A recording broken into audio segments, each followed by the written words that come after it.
Assalamualaikum warahmatullahi wabarakatuh. Selamat pagi semuanya. Selamat bertemu kembali dalam perkuliahan biokimia. Untuk pagi ini kita akan membahas mengenai materi tentang protein, ya, ditinjau dari struktur dan fungsi biologisnya. Ya. Kalau kita bicara mengenai protein, protein itu adalah suatu senyawa makromolekul yang sangat beragam sekali ya jenisnya di alam, dan protein ini memiliki fungsi sebagai senyawa yang sangat penting dalam kehidupan kita, ya, memiliki beberapa fungsi penting yang menopang kehidupan kita, ya.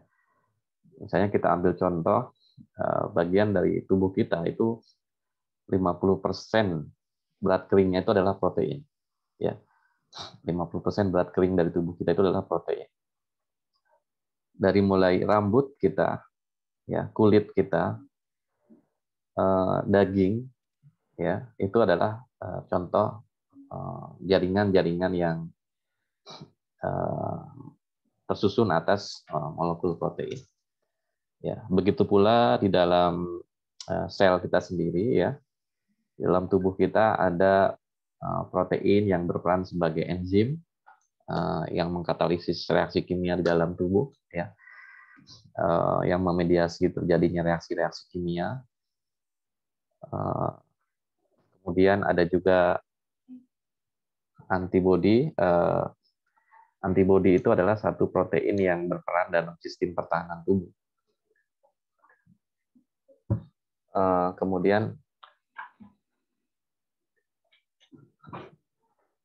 selain itu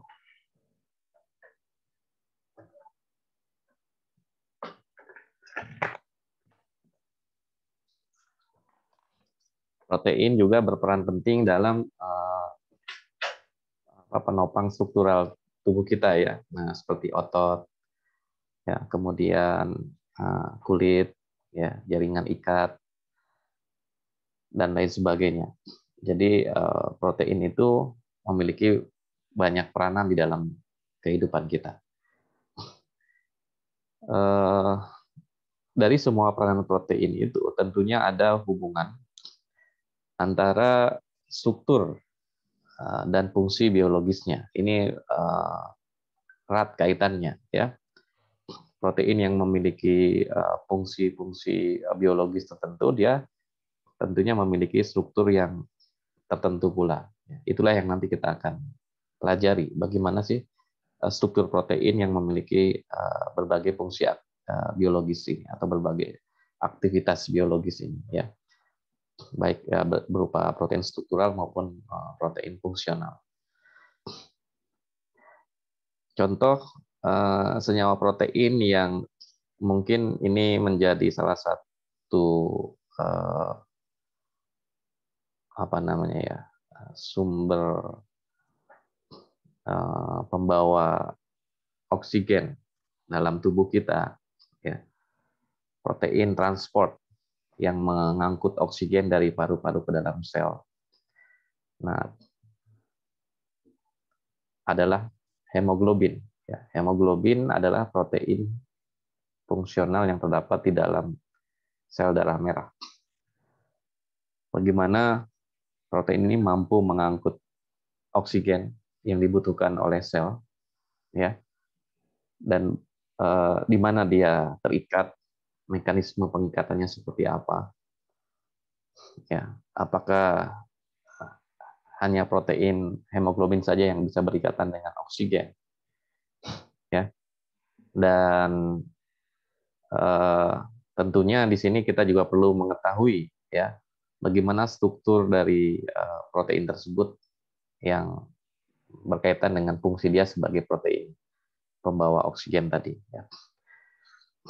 Ya, jadi hemoglobin adalah senyawa protein yang sangat vital, ya, dalam kehidupan kita. Jadi makanya kalau misalnya kita kekurangan sel darah merah, apa yang terjadi? Biasanya tubuh kita merasa lemah, letih, lelah ya, cepat lelah. Itu karena kemampuan eh, sel darah merah untuk membawa oksigen ke dalam tubuh itu eh, relatif rendah ya. Itu yang disebut sebagai penyakit anemia ya. Dan penyakit anemia ini bisa disebabkan oleh berbagai faktor ya. Salah satunya adalah kekurangan zat besi yang menyebabkan pengikatan oksigen di dalam sel itu, dalam sel darah merah itu menjadi terganggu. Dan akibatnya suplai oksigen ke dalam sel berkurang. Itulah yang menyebabkan kita kekurangan tenaga, cepat letih dan lesu ya karena aktivitas selnya terganggu. Oke, bagaimana kita bisa mempelajari ya mekanisme pengikatan oksigen oleh hemoglobin ini? Tentunya kita harus mempelajari dari aspek strukturnya terlebih dahulu. Nah, di dalam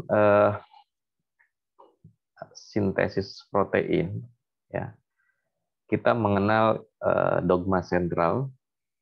Ya, jadi setiap makhluk hidup itu memiliki mekanisme pembentukan protein melalui 3 tahapan penting yang terjadi di dalam selnya. Ya, bagaimana protein itu disintesis, bagaimana protein itu dibuat, ya, itu terjadi melalui 3 tahapan yang berlaku secara universal, baik di mikroorganisme, tumbuhan maupun manusia. Jadi sintesis protein melalui proses replikasi, transkripsi, dan translasi itu terjadi pada seluruh makhluk hidup. Ya, bahkan termasuk virus sendiri juga dia mengalami proses replikasi, transkripsi, dan translasi. Cuma bedanya kalau virus itu dia bertranskripsi dan bertranslasinya di dalam sel inang, bukan di dalam tubuh dia sendiri. Ya, dia hanya membawa partikel DNA yang nanti dia akan menginfeksi sel inang. Di dalam sel inang itu baru dia melakukan proses replikasi, transkripsi, dan translasi. Itulah kenapa virus itu kalau ada di luar tubuh kita, dia tidak berbahaya. Ya, tapi begitu dia menemukan reseptor sel yang tepat, dia akan masuk ke dalam sel inang itu dan kemudian dia akan bereplikasi diri. Ya. Nah, kalau kita bicara tentang dogma sentral, ya, jadi dogma sentral ini adalah dogma yang berlaku secara universal, ya, di mana protein itu dibuat melalui proses replikasi, transkripsi, dan translasi. Apa sih sebetulnya protein itu? Ya, protein adalah senyawa makromolekul yang tersusun atas ratusan, ya ratusan. Ini berarti kalau kurang dari 100 tidak disebut protein, biasanya disebutnya peptida ya, peptida pendek. Hingga ribuan asam amino yang dihubungkan melalui ikatan peptida. Jadi ini contoh senyawa protein ya yang ada di bawah ini. Ini tersusun atas asam-asam amino. Jadi satu bulatan itu menunjukkan satu asam amino gitu ya. Kita anggap satu asam amino ini, walaupun sebetulnya tidak bulat seperti ini ya. Nah, asam-asam amino yang dihubungkan melalui ikatan peptida ini, dia dikode berdasarkan gen yang mengkode protein tersebut. Jadi urutan asam amino yang menyusun suatu protein. Jadi ini kan protein misalnya dari ujung N ke ujung amina ke ujung karboksil. Kan kemarin kita sudah belajar tentang ikatan peptida ya. Penulisannya selalu diawali dari sebelah kiri ujung amina dan sebelah kanan adalah ujung karboksil misalnya. Ya. Nah, urutan asam amino yang dimulai dari terminal amina sampai ke ujung karboksil ini mengikuti gen yang mengkode protein tersebut. Nah, gen itu adanya di mana? Gen itu ada di dalam DNA. Ya. Jadi DNA itu adalah material genetik asam nukleat yang terdapat di dalam inti sel. Ya, dan dia membawa informasi genetik berupa gen. Gen itu adalah urutan DNA yang mengkode protein tertentu. Ya, di dalam tubuh manusia itu terdapat jutaan gen yang berbeda yang mengkode jutaan protein. Ya, jadi biasanya satu gen berlaku untuk satu protein. Ya, satu gen berlaku untuk satu polipeptida, maksudnya ya. Nanti di situ akan terjadi untaian polipeptida yang dihasilkan oleh gen yang terdapat di dalam DNA. Nah, DNA ini setiap terjadi proses regenerasi sel, ya kan sel kita itu selalu bertumbuh, ya beregenerasi. Kalau selnya udah tua, ganti dengan sel yang baru. Nah, proses regenerasi sel itu terjadi ya melalui proses replikasi DNA. Jadi pada saat sel itu membelah diri, DNA itu juga ikut menggandakan diri. Ya. Jadi DNA yang terdapat di dalam inti sel itu akan mengalami proses replikasi, di mana replikasi ini nanti menyebabkan satu untai DNA induk menjadi dua untai DNA anak. Ya.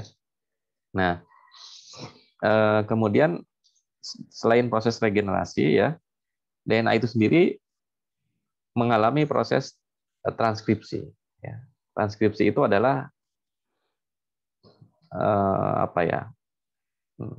Penyalinan, bukan penyalinan, ya penyalinan kode genetik yang terdapat di dalam DNA menjadi RNA. Ya.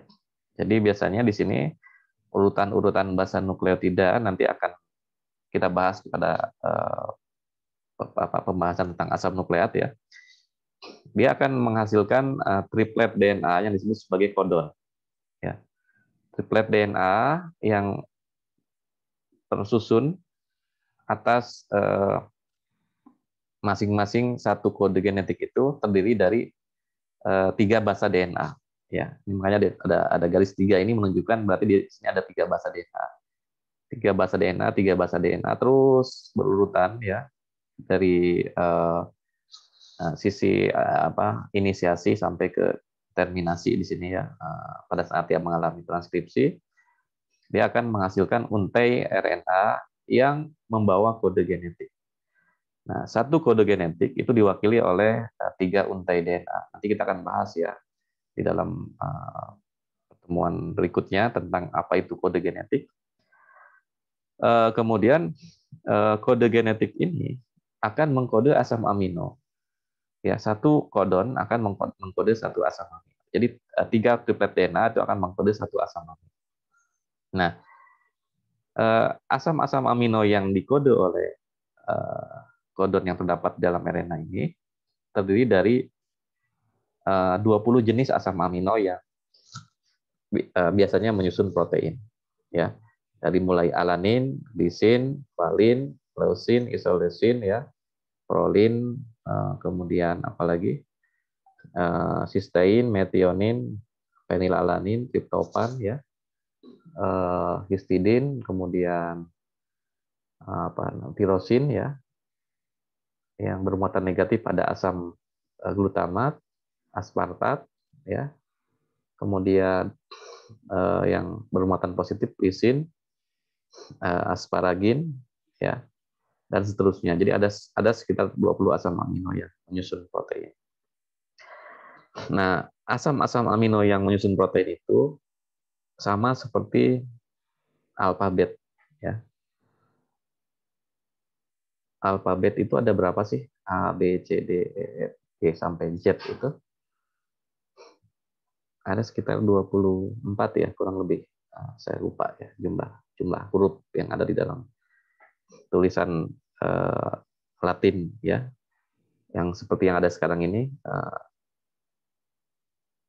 dogma sentral ya, itu terdiri dari DOGMA SENTRAL ya. Di situ ada 2 huruf A, 1 huruf L, 1 huruf R, dan seterusnya misalnya ya. Ini contoh. Nah, anggaplah DOGMA itu adalah asam amino yang dikode oleh kodon tadi ya. Misalnya kan ada asam amino kalau S sistein, kalau E itu asam glutamat, N asparagin, T tirosin misalnya ya. R arginin, A alanin, L leusin misalnya seperti itu. Ya. Jadi kalau kita bayangkan, kalau kita kombinasikan huruf yang 24 huruf alfabet, kira-kira kalau Anda kombinasikan dengan berbagai urutan tertentu, itu akan menjadi kata, ya kan? Ya, contohnya seperti yang ada di tulisan di atas, dogma sentral itu menjadi dua kata. Ya, Bladege sintesis protein, kata yang baru lah. Nah, kalau setiap huruf yang ada di dalam alfabet kita susun berulang, bukan susun berulang ya, kita kombinasikan dengan urutan yang berbeda. Berapa kata yang akan terbentuk dari susunan alfabet tersebut? Berapa kalimat yang akan terbentuk?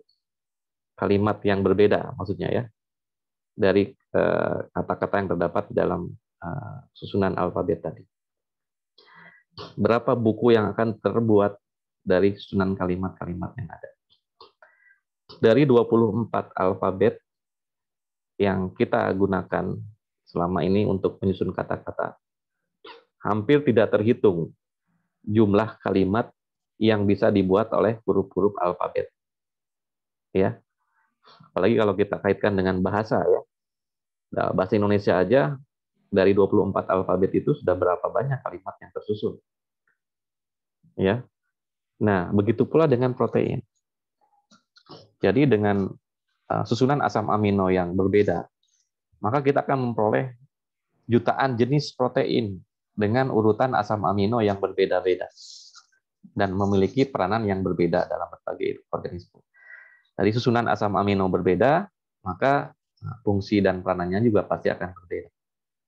Nah, inilah apa namanya ya, kalau kita katakan sebagai satu keajaiban, the miracle of protein. Jadi Allah Subhanahu wa taala ya, Tuhan menciptakan manusia dengan berbagai apa namanya, kelebihan dan kekurangannya masing-masing ya. Tapi manusia satu dengan yang lain itu juga akan memiliki perbedaan ya. Individu satu dengan individu yang lain memiliki sifat fenotip yang berbeda, yang nampak gitu ya. Orang Asia dengan orang Eropa saja sudah berbeda. Warna rambutnya, warna matanya, warna kulitnya, ya kan, dan lain sebagainya. Nah, itu disebabkan oleh apa? Tentunya perbedaan daripada sifat genetik yang dimiliki oleh setiap individu. Itu berkaitan dengan DNA yang menyusun apa namanya, gen yang terdapat di dalam DNA-nya, gen yang terdapat di dalam struktur DNA dari masing-masing individu. Ya, jadi kalau kita bicara tentang gen, ya, tadi saya katakan jutaan gen itu yang mengkode jutaan protein yang berbeda. Jadi itulah yang kenapa saya katakan tadi itu satu keajaiban, ya, bahwa Tuhan telah menciptakan manusia dengan berbagai kompleksitas struktur molekul yang ada di dalam. Salah satunya adalah kompleksitas struktur protein, di mana protein tersusun atas 20 asam amino dengan kombinasi yang berbeda sehingga menghasilkan jutaan jenis protein yang berbeda. Kita ibaratkan sama seperti kita menyusun huruf menjadi kata atau kalimat, di mana dari 24 alfabet kita akan mendapatkan jutaan kalimat yang memiliki susunan berbeda-beda. Bahkan bukan jutaan, mungkin ratusan juta. Ya, kalau kita membuat buku aja kan berapa juta buku yang bisa dibuat dari kalimat-kalimat yang berbeda. Nah, itu sama halnya dengan kita bicara tentang sintesis protein. Berapa banyak protein yang disintesis dengan kombinasi dari 20 asam amino yang menyusun protein tersebut. Hampir tidak bisa dihitung. Ya. Mungkin sudah banyak protein yang ditemukan ya oleh manusia jutaan. Tapi dari sekian banyak protein itu, protein yang ada di alam semesta itu jauh lebih besar dari itu semua. Jadi mungkin ada protein-protein tertentu yang belum ditentukan strukturnya, dan yang sudah kita ketahui mungkin hanya sekian persennya saja. Ya, karena tadi saya katakan protein yang terbentuk dari susunan asam amino yang berbeda itu akan menghasilkan jenis protein yang berbeda. Oke, itulah dogma sentral yang berkaitan dengan sintesis protein. Ya. Dari makhluk hidup yang terkecil, dari bakteri sampai manusia, itu mengalami proses yang namanya sintesis protein ini, yang terdiri dari replikasi, transkripsi, dan translasi. Ya, dari DNA ditranskrip menjadi RNA, dari RNA ditranskrip menjadi protein. Nah, dengan adanya dogma sentral tadi, maka tadi saya katakan jutaan protein itu bisa terbentuk, bisa dihasilkan oleh proses transkripsi dan translasi tadi menjadi protein-protein yang berbeda.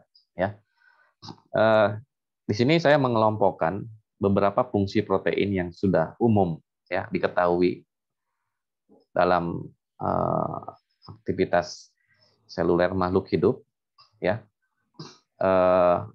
Termasuk juga tadi ada beberapa jenis protein yang berperan sebagai pelindung atau protein struktural. Ya. Yang pertama adalah kelompok enzim atau biokatalis. Ya, enzim adalah protein yang berfungsi sebagai katalisator atau zat yang bisa mempercepat terjadinya suatu reaksi.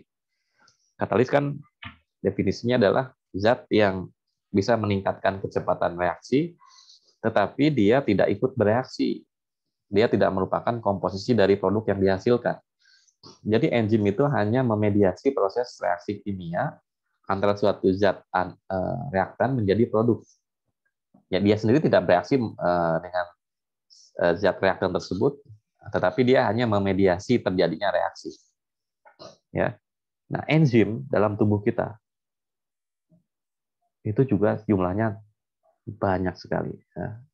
Ribuan atau mungkin jutaan. Ya, kita nggak tahu beberapa jenis enzim yang sudah ditemukan dalam tubuh manusia. Itu mungkin sudah lebih dari ribuan mungkin ya.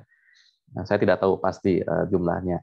Ya, tapi dalam proses metabolisme aja kita sudah mengenal ratusan jenis atau ribuan jenis enzim yang berbeda. Setiap reaksi kimia, jutaan reaksi kimia yang terjadi dalam sel dikatalisis oleh enzim yang berbeda.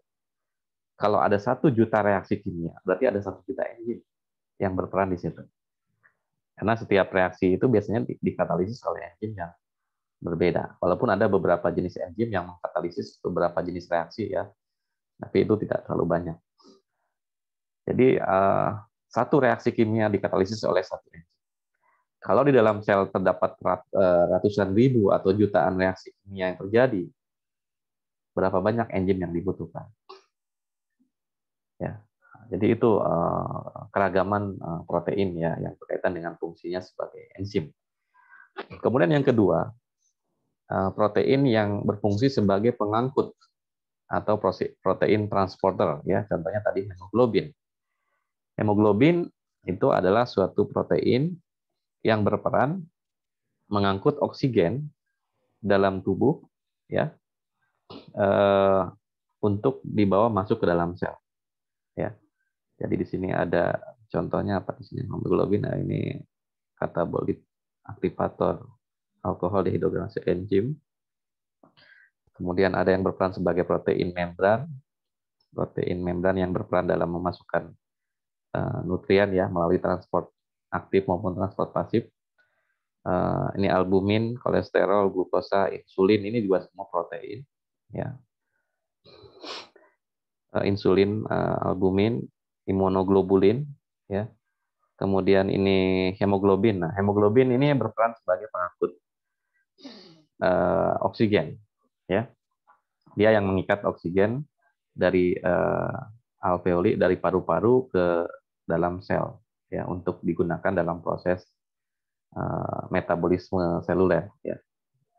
Mana kebutuhan oksigen itu menjadi hal yang sangat penting ya. Jadi sekarang ya apalagi dengan kasus pandemi corona ini, orang yang terkena serangan virus COVID-19, itu paru-parunya yang kena, sel alveolinya yang diserang, sehingga kemampuan tubuh untuk mengikat oksigen itu menjadi kecil karena oksigen tidak bisa masuk ke dalam paru-paru. Sehingga dibutuhkan suatu alat yang namanya ventilator. Ya kan, ventilator untuk membantu proses pernapasan. Masuknya oksigen ke dalam sel tadi. Kemudian yang ketiga ada antibodi. Antibodi adalah suatu protein yang berperan sebagai sistem pertahanan tubuh. Jadi tubuh manusia itu didesain sedemikian rupa, di mana secara normal manusia itu punya mekanisme pertahanan terhadap serangan-serangan daripada senyawa asing ataupun dari mikroorganisme ya seperti bakteri, virus dan lain sebagainya, di mana tubuh kita ini nanti akan merespon ketika ada zat asing yang masuk, dia akan membentuk suatu respon imunal ya, atau jadi si leukosit, sel darah putih yang terdapat di dalam plasma darah, dia akan merespon adanya senyawa asing yang masuk itu dengan cara dia memberikan informasi kepada sel T untuk segera membentuk antibodi ya, sebagai mekanisme pertahanan tubuh. Nah, antibodi itu adalah suatu protein ya. Antibodi adalah suatu protein dengan struktur yang cukup unik ya, seperti huruf Y dia strukturnya itu ya. Antibodi sendiri ada macam-macam, ada IgG, ada IgE dan lain sebagainya. Ya, salah satu contohnya adalah imunoglobulin. Ya, imunoglobulin adalah salah satu contoh antibodi yang terdapat di dalam plasma darah, ya, dan dia sebagai senyawa yang berperan dalam mekanisme pertahanan ya, dari serangan senyawa asing atau dari organisme-organisme yang tidak diinginkan di dalam sel, dengan cara dia nanti akan menetralkan, melakukan proses fagositosis, atau mungkin dia akan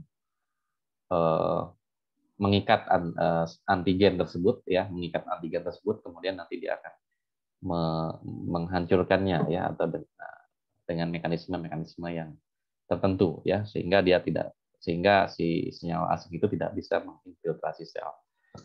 Nah, kemampuan tubuh manusia dalam memproduksi antibodi juga berbeda-beda. Ada orang yang punya daya tahan tubuh lebih baik, ada orang yang daya tahan tubuhnya lemah. Ini tergantung juga gen yang diwariskan untuk memproduksi antibodi tersebut. Ya, jadi antibodi adalah suatu zat yang sangat penting dalam mekanisme pertahanan tubuh. Kemudian yang keempat, ada yang disebut protein pengatur. Ya, protein pengatur ini adalah protein yang perannya itu mengatur proses metabolisme. Ya, contohnya seperti hormon insulin. Ya, insulin adalah suatu hormon yang bekerja mengatur kadar gula darah. Jadi glukosa yang masuk ke dalam darah itu ketika kita makan, 1 jam kemudian kadar gula darah kita tinggi. Nah, bagaimana supaya kadar gula darah kita terkontrol? Maka glukosa ini diatur oleh hormon insulin dengan cara konsentrasinya diatur dengan cara glukosa ini didorong masuk ke dalam sel. Ya, jadi insulin nanti akan merangsang dia akan berikatan dengan reseptor sel untuk merangsang masuknya glukosa ke dalam sel untuk dimetabolisme. Apakah nanti dihasilkan energi, apakah disimpan dalam bentuk cadangan energi, itu dimediasi oleh insulin ya, sebagai salah satu hormon yang berperan penting dalam mengatur kadar gula darah ya. Ketika kadar gula darah tinggi, maka hormon insulin bekerja memasukkan glukosa ke dalam sel. Nah, sebaliknya hormon glukagon ketika kita berpuasa, di mana kita Misalnya kita sahur jam 4, jam 12 siang itu kan sudah 6 jam, 8 jam ya, kita tidak makan dan kita tidak minum. Maka kadar gula darah kita itu akan turun pasti. Dan kita masih membutuhkan tenaga untuk beraktivitas. Nah, dari mana sumber energi yang kita peroleh ketika kita berpuasa? Maka tubuh kita akan merespon dengan cara mendorong terbentuknya energi cadangan ya dalam bentuk glikogen supaya segera dipecah menjadi glukosa. Nah, siapa yang mengaturnya? Nah, yang mengaturnya adalah hormon. Jadi hormon-hormon yang ada dalam tubuh kita nanti ya akan mengatur bagaimana supaya kebutuhan energi kita selama proses berpuasa itu tetap terpenuhi. Ya. Nah, itu semua berkaitan dengan fungsi daripada hormon. Ya, tidak hanya insulin saja. Hormon itu banyak. Ada hormon steroid, ada hormon katekolamin, ada hormon peptida dan lain sebagainya. Nanti kita akan bahas di aspek hormon ya. Tapi hormon itu juga merupakan protein. Ya. Malah kemarin kita sudah membahas tentang struktur insulin ya. Lihat dari struktur primernya, dia merupakan suatu peptida dengan jumlah asam amino 2 rantai, 1 rantai 21 dan satu lagi 30. Kemudian yang keempat, yang kelima adalah protein struktural. Ya, protein itu ada juga yang berperan sebagai protein struktural. Ya, protein yang terdapat di luar tubuh kita, ya, contohnya seperti jaringan kulit, ya, kelas di permukaan kulit kita itu kan mengandung protein, ya. Kemudian keratin, ya, di rambut kita itu kaya akan protein keratin, ya. Kemudian benang-benang sutra ya, fibroin yang dihasilkan oleh ulat sutra itu juga merupakan protein struktural ya. Jaring laba-laba itu juga protein ya, protein elastin yang terdapat di dalam laba-laba. Nah, itu yang dikeluarkan oleh laba-laba itu dia makanya dia memiliki fleksibilitas yang tinggi ya, tidak mudah putus. Itu merupakan suatu protein. Ya, kemudian di dalam jaringan ikat kita ada kolagen. Ya, kolagen itu yang bisa menghasilkan gelatin ya. Kolagen adalah protein yang berperan dalam pengikatan jaringan ikat ya di dalam fungsi persendian kita nih. Biasanya ada satu bagian yang menjadi pengikat antara satu sendi dengan sendi yang lain. Nah, itu adalah jaringan ikat yang disebut sebagai kolagen. Kolagen atau yang disebut sebagai jaringan ikat itu juga merupakan suatu protein struktural. Ya. Kemudian protein yang berikutnya berperan dalam proses kontraksi. Ya. Kontraktil itu artinya berarti berkaitan dengan fungsi kerja otot. Ya, otot itu kan bisa mengendur, bisa mengencang, ya, bisa berkontraksi, bisa berelaksasi. Tangan kita bisa mengangkat beban itu karena adanya protein kontraktil. Ya. Tubuh kita itu bisa membawa sesuatu karena kemampuan sel otot kita. Ya.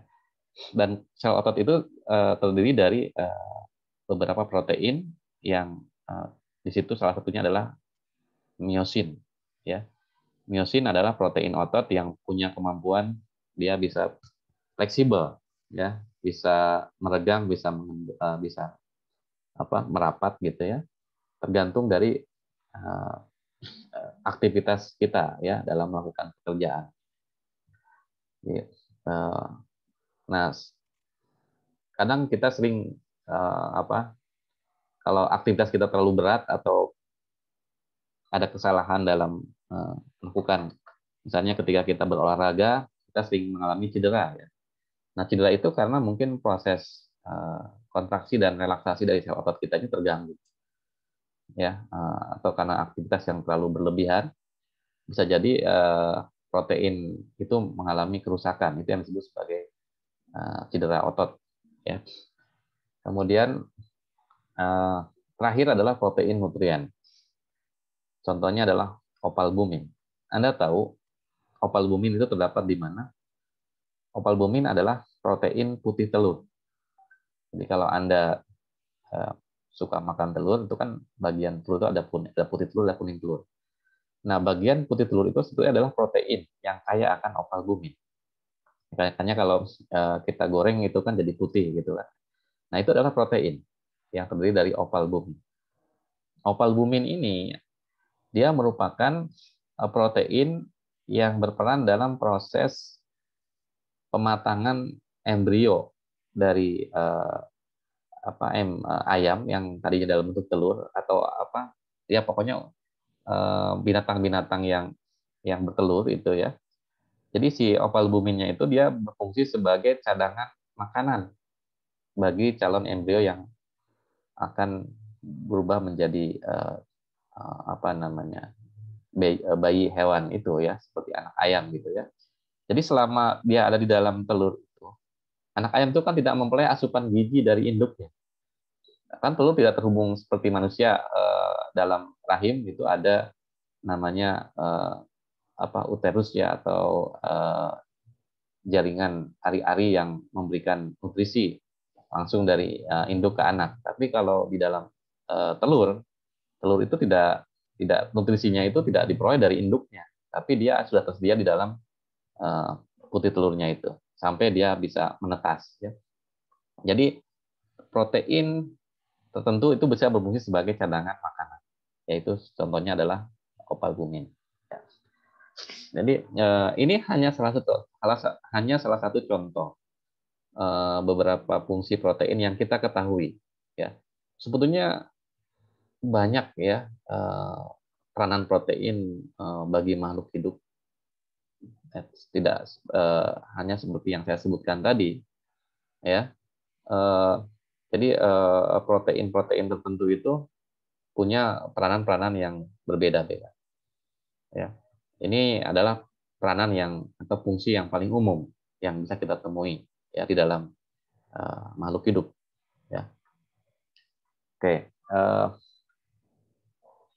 Bahkan di dalam virus sendiri kan si komponen virus itu diselubungi oleh protein, ya, DNA-nya itu. Nanti protein itulah yang nanti akan digunakan untuk mengenali reseptor. Jadi ketika dia berikatan dengan sel inangnya, nah protein itu yang nanti akan dikenali oleh reseptornya. Ya, makanya kalau kita bisa mengambil protein itu dan kita nonaktifkan si virusnya, ya, lalu kita suntikan protein yang sudah inaktif tadi itu akan menjadi sebagai vaksin, ya, vaksin yang nanti akan menghasilkan antibodi. Ya, itu yang sekarang kita butuhkan, yang sekarang banyak digunakan untuk vaksinasi COVID-19. Salah satunya adalah diperoleh dari protein virus yang nanti akan diinaktifkan sehingga nanti bisa digunakan sebagai vaksin untuk antibodi, untuk kekebalan tubuh terhadap serangan virus tersebut ya. Oke, jadi itulah beberapa contoh fungsi dari protein. Ya. Kita lanjutkan.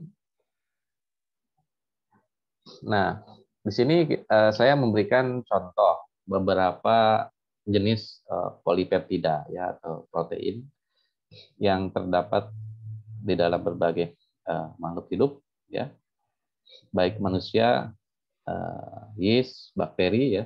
Jadi misalnya di sini kita ambil contoh ini adalah beberapa jenis protein ya. Sitokrom C. Sitokrom C itu adalah protein yang berperan dalam proses pembentukan ATP ya untuk oksidasi energi di dalam mitokondria. Sitokrom C adalah protein transport yang membawa masuk elektron ya, transport elektron di dalam mitokondria untuk proses pembentukan ATP. Berat molekulnya 13.000, jumlah residu asam aminonya 104. Sitokrom C itu jumlah residu asam aminonya ada 104.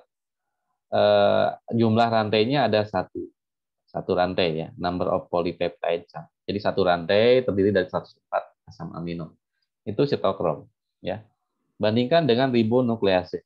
Ini diperoleh dari pankreas bovin, itu anak sapi ya, pankreas anak sapi yang diambil enzim ribonuklease Nah, ribonuklease itu adalah salah satu enzim yang berperan dalam proses transkripsi DNA menjadi RNA ya.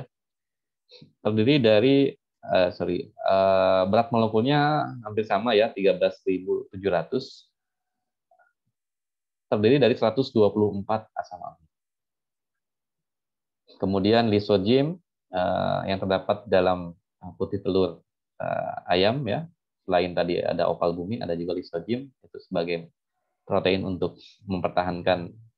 Lisogim itu biasanya peranannya sebagai antibakteri ya. Jadi kalau ada bakteri yang masuk dia akan menangkal serangan bakteri itu sehingga bakterinya mati ya. Memiliki apa namanya ini? Bobot molekulnya 13.930, jumlah asam aminonya 129, jumlah rantainya 1.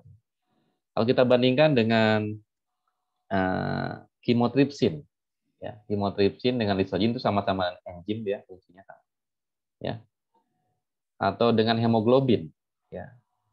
Chymotrypsin itu bobot molekulnya 21.600, ya, 21,6 kilodalton. Jumlah residu asam aminonya ada 241, jumlah rantainya ada 3. Nah, ini jauh lebih kompleks lagi dibandingkan dengan lisogim ataupun chymotrypsin. Hemoglobin lebih banyak lagi. Dia bobot molekulnya 64,5 kilodalton. Jumlah asam aminonya 574. Jumlah rantainya ada 4. Semakin besar bobot molekulnya, semakin banyak jumlah asam aminonya dan semakin kompleks struktur. Bahkan kalau kita lihat dia di dalam E. coli ada yang namanya enzim glutamin sintetase. Enzim yang memproduksi glutamin itu bobot molekulnya 619.000. Dan jumlah asam amino yang terdapat dalam enzim tadi sebanyak 5.628 dengan jumlah rantai 12. Bayangkan betapa kompleksnya struktur protein ini. Padahal dia hanya terdapat di dalam E. coli, makhluk hidup yang sangat kecil ya. Tapi di situ terdapat 5.628 asam amino. Kemudian yang lain ya, contohnya di situ ada apolipoprotein, RNA polimerase, ya, dan titin. Ini adalah salah satu protein yang terdapat yang paling besar ya bobot molekulnya di dalam manusia. Jadi sekali lagi di sini polipeptida itu memiliki karakteristik yang berbeda-beda tergantung susunan asam aminonya, tergantung jumlah asam aminonya, tergantung susunan asam amino. Nah, komposisi asam amino suatu protein itu tidak sama, ya. Saya ambil contoh di sini misalnya bovin sitokrom, sitokrom C yang terdapat di dalam bovin dengan chymotrypsin tadi ya. Ini sama satu protein sebagai transport, yang satu lagi enzim. Ya. Kita lihat di sini. Ini tabel yang sebelah kiri menunjukkan komposisi asam amino dari dua jenis protein. ALA itu adalah untuk alanin, ARG arginin, ASN itu asparagin, aspartat, sistein, glutamin, glutamat, ya, glisin, histidin, dan seterusnya sampai ke valin. Ya. Jumlah asam amino tadi kan ada 104 ya untuk sitokrom, sedangkan chymotrypsin ada 245. Nah, apakah jumlah asam amino untuk kedua jenis protein ini sama?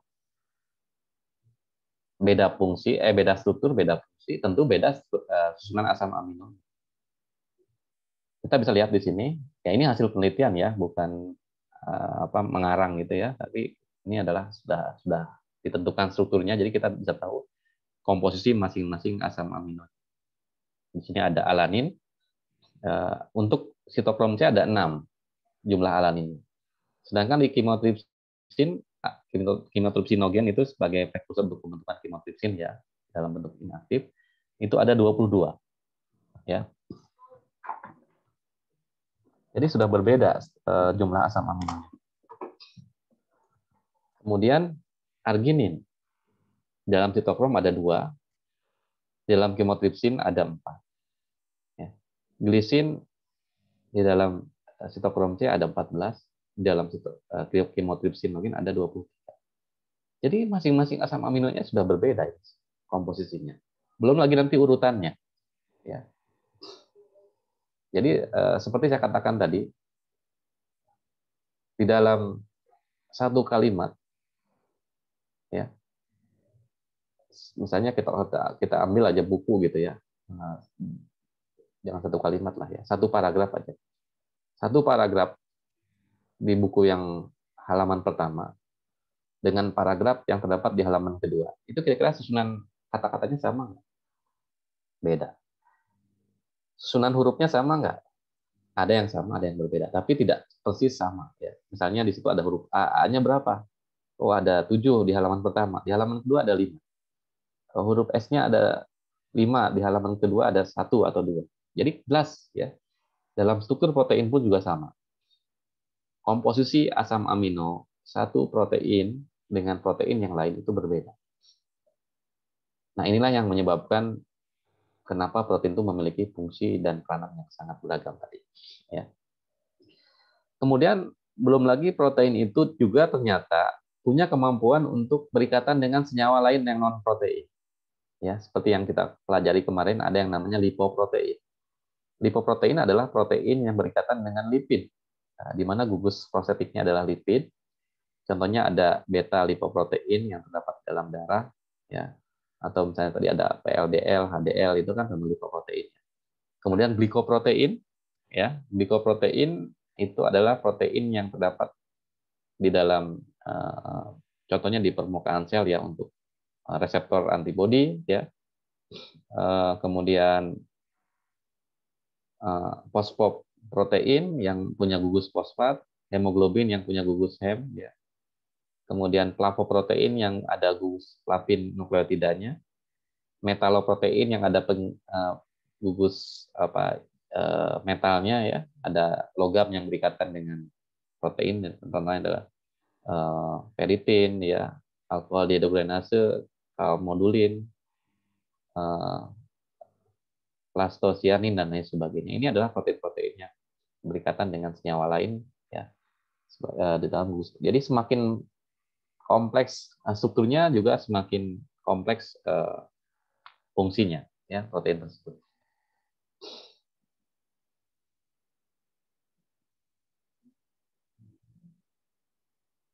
Oke, baik.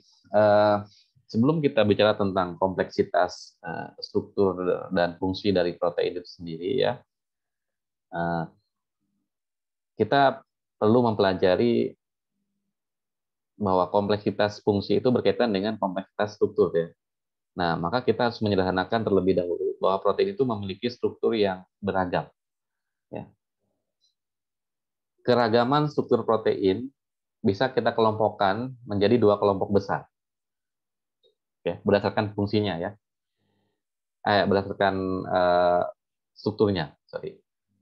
Yang pertama ada yang namanya protein fiber atau protein serat. Dia sifatnya tidak larut dalam air, biasanya merupakan molekul dengan serabut panjang, jadi struktur molekulnya dia membentuk struktur yang linier gitu ya. Rantai polipeptidanya memanjang pada satu sumbu dan tidak membentuk lipatan serta bersifat fleksibel atau lentur.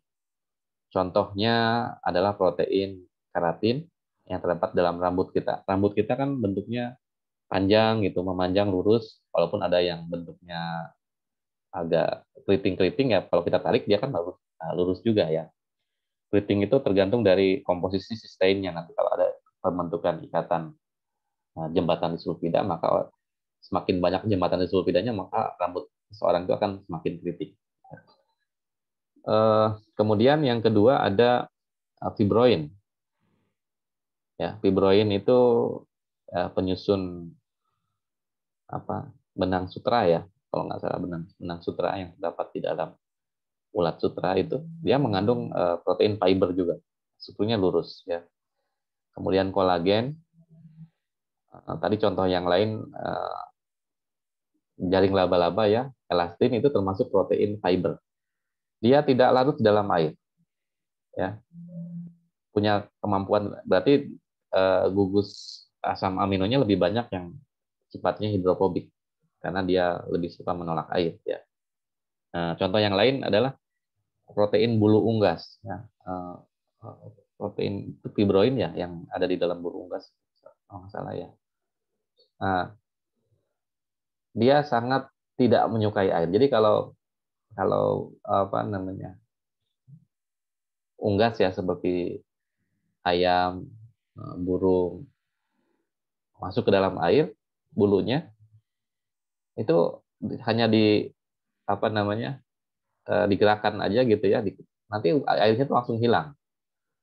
Kenapa? Karena bulu-bulu unggas itu termasuk kategori apa namanya protein yang tidak mudah larut dalam air. Ya. Kemudian benang wol ya, benang wol itu yang dari apa namanya domba itu juga termasuk protein. Ya, protein yang termasuk kategori protein serat. Ya, fungsinya dia kebanyakan ya sebagai struktural ya, protein struktural. Jadi protein yang terdapat di bagian luar makhluk hidup atau dia sebagai protein penopang seperti tadi kolagen ya untuk jaringan ikat. Yang kedua ada yang disebut protein globular. Apa itu protein globular? Protein yang bentuknya membentuk lipatan-lipatan sehingga menghasilkan struktur tiga dimensi yang kompak bulat seperti bola, seperti globe. Globe itu kan dari kata-kata globe. Globe itu bola dunia ya. Globe, globe. Anda lihat globular itu diambil dari kata globe. Globe itu artinya bulat, padat, seperti bola. Jadi protein ini memiliki sifat mudah larut dalam air, kemudian bersifat dinamis, ya, dan strukturnya mudah rusak oleh pengaruh eksternal seperti suhu, pemanasan ya, perubahan pH, konsentrasi garam yang tinggi, dan pengaruh-pengaruh lainnya ya, seperti misalnya ada logam berat itu bisa menghendakkan protein. Kemudian contoh pemanasan ya, putih telur dalam keadaan suhu kamar dia kan cair. Ketika dipanaskan dia akan memadat. Berarti dia mengalami perubahan struktur di situ ya, terdenaturasi karena pemanasan. Contohnya apa? Contohnya di sini ada enzim, antibodi, ya, hemoglobin, itu termasuk protein-protein globular. Walaupun kalau kita bayangkan ya protein itu tidak betul-betul bulat sebetulnya ya, tapi ada juga yang bentuknya ya spotnya berlipat-lipat aja gitu ya, sebetulnya itu tidak memanjang. Ya, itu disebut sebagai protein globular. Ya. Jadi ini berdasarkan strukturnya atau berdasarkan kelarutannya, protein itu dibagi menjadi dua, yaitu tidak larut dalam air dan protein yang larut dalam air. Protein yang tidak larut dalam air itu biasanya memiliki struktur fiber, ya, rantai polipeptida yang lurus atau memanjang, sedangkan kalau protein globular, proteinnya memiliki struktur yang berlipat-lipat gitu ya. Nah, jadi inilah pengelompokan pertama dari struktur protein, ya, berdasarkan kelarutannya di dalam air. Nah, kita bisa lihat di sini contoh protein fiber, ini adalah keratin ya. Jadi kalau kita lihat di bawah mikroskop, keratin itu sama seperti tambang gitu. Otak keratin rambut kita itu, dia tuh terdiri dari untaian protein-protein yang membentuk triple helix ya, seperti ini. Jadi ada yang warna biru, ada yang warna merah, ada yang warna hijau. Ini satu rantai peptida yang saling berikatan satu sama lain melalui apa namanya ini hidroksiprolin ya, atau dia ya kalau untuk kolagen dia ada hidroksilisin dan hidroksipolin yang akan mengikat satu untai dengan untai yang lain. Sama seperti tambang gitu ya. Jadi dia akan untuk berpilin, melingkar satu untai dengan untai yang lain saling berikatan, sehingga itulah yang menyebabkan protein tersebut menjadi lentur dan kuat. Ya. Kemudian yang kedua adalah fibroin, ya. Silk fibroin ini membentuk benang-benang lembaran-lembaran ya, seperti ini. Jadi dia ada struktur asam amino, alanin, glisin, alanin, alanin. Alanin kan termasuk asam amino yang non polar ya, hidrofobik. Jadi dia memang menyebabkan kenapa fibroin itu atau yang bulu unggas tadi ya tidak mudah mengikat air karena dia mengandung asam-asam amino yang kaya akan asam amino hidrofobik atau non polar sehingga dia tidak suka terhadap air. Nah ini strukturnya, jadi dia membentuk struktur yang lurus ya, baik yang keratin, fibroin maupun kolagen. Ya.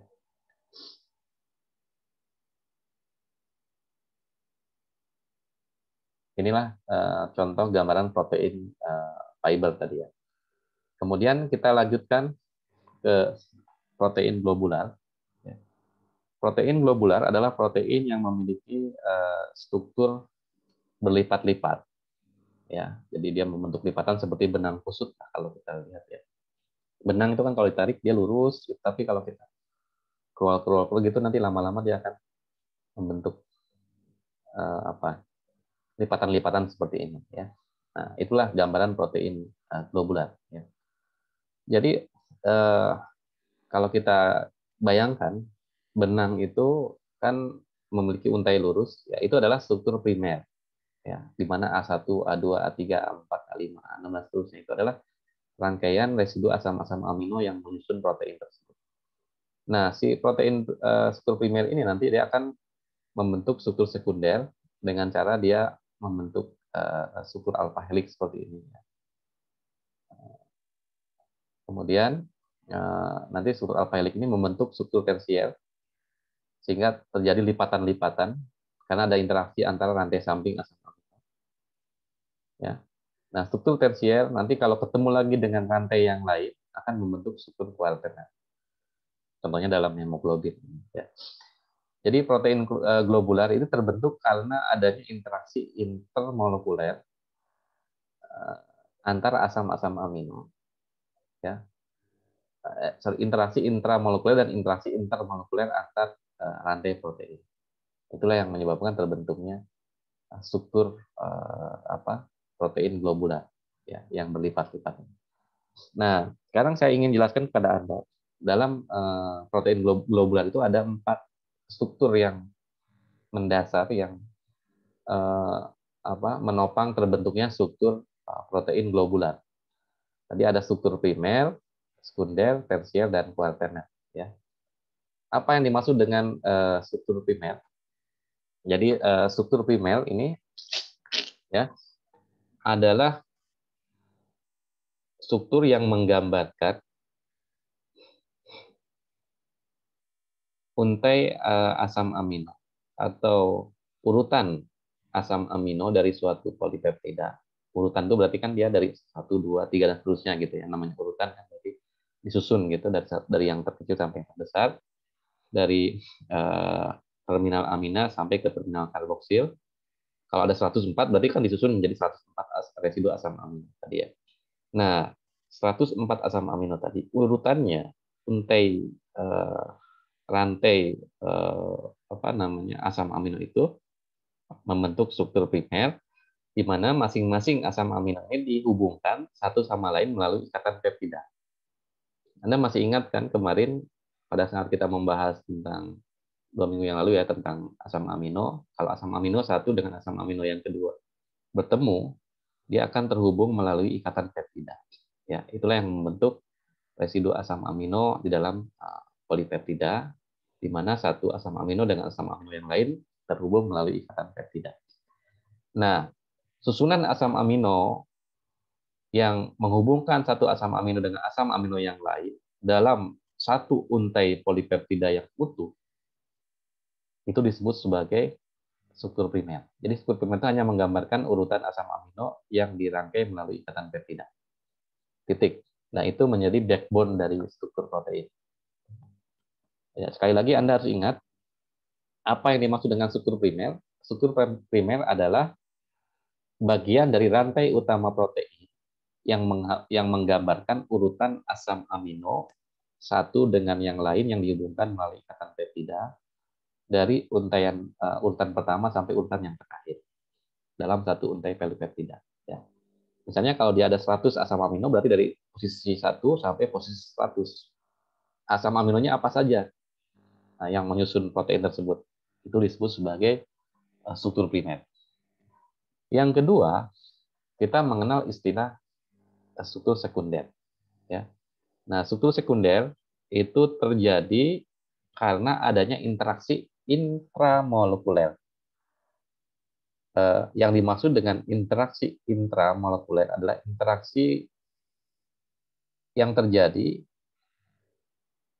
dalam satu rantai. Ya. Tapi bisa juga interaksi itu terjadi di dalam rantai yang berbeda. Itu disebut sebagai interaksi intermolekuler.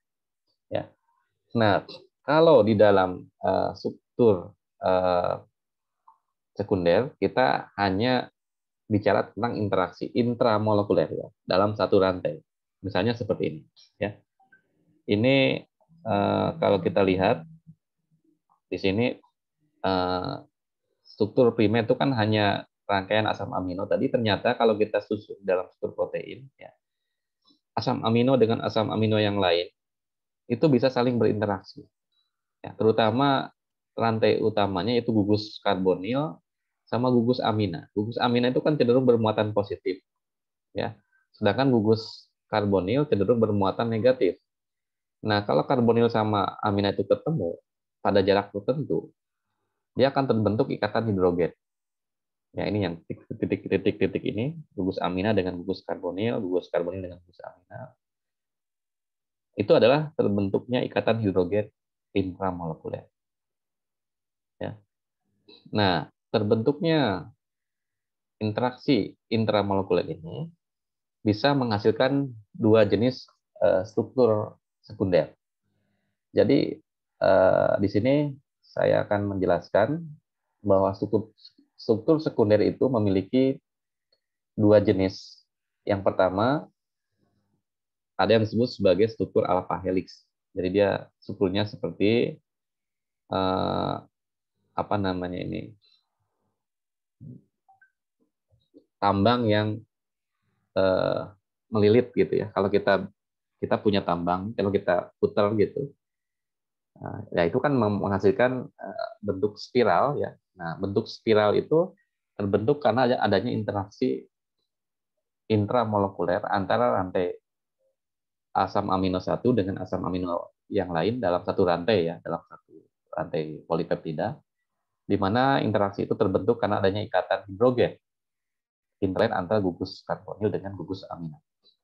Ya, sekali lagi, interaksi yang terdapat dalam struktur sekunder terjadi atau terbentuk karena adanya interaksi ikatan hidrogen intramolekuler. Kalau dalam struktur primer kan tidak terlihat di sini adanya interaksi ikatan hidrogen.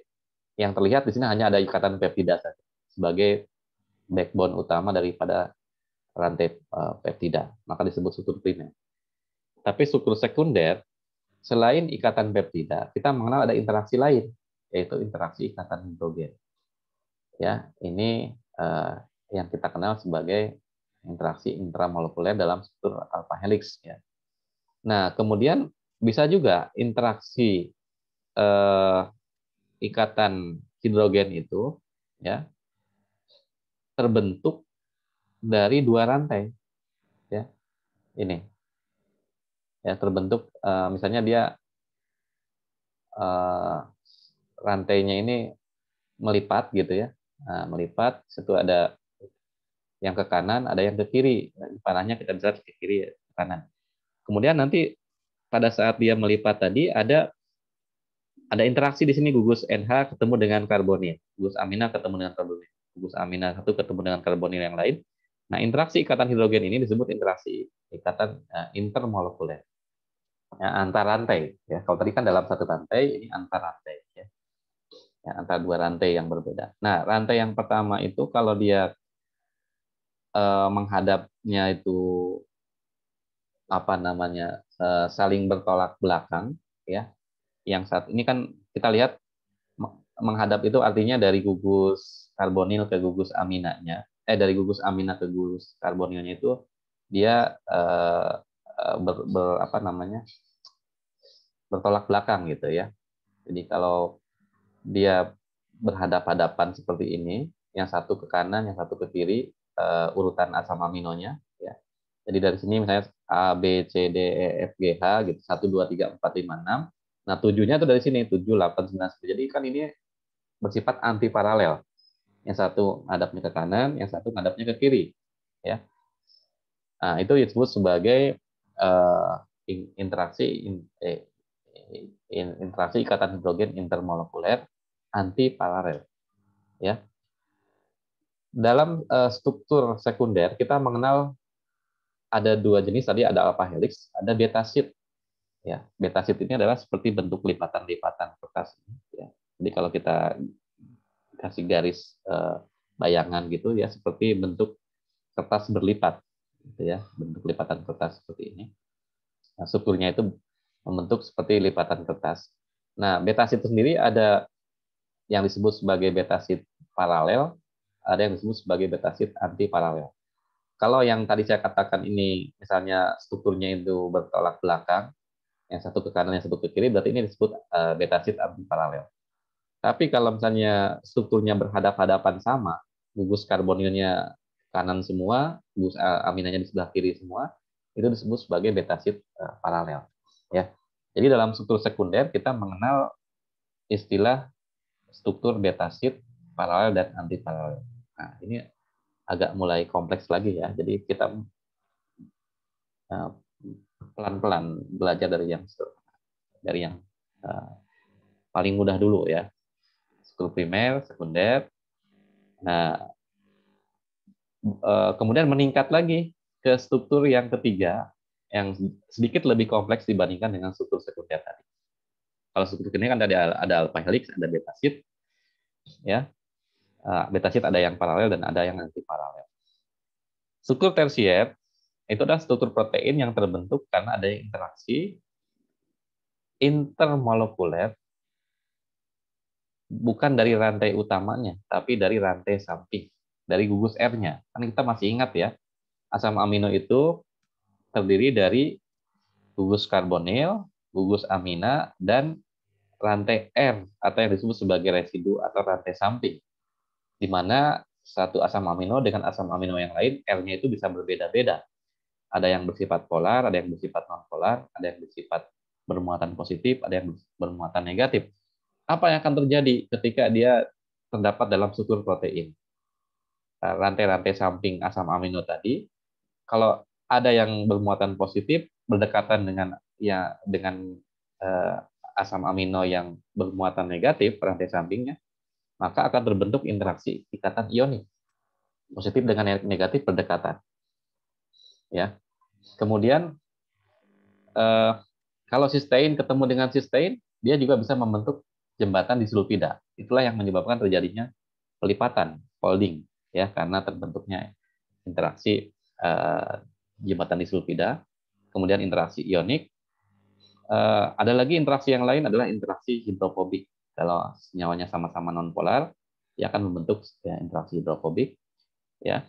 Kemudian ada pembentukan jembatan garam yang tadi yang disebut interaksi ionik tadi ya, yang positif dengan negatif.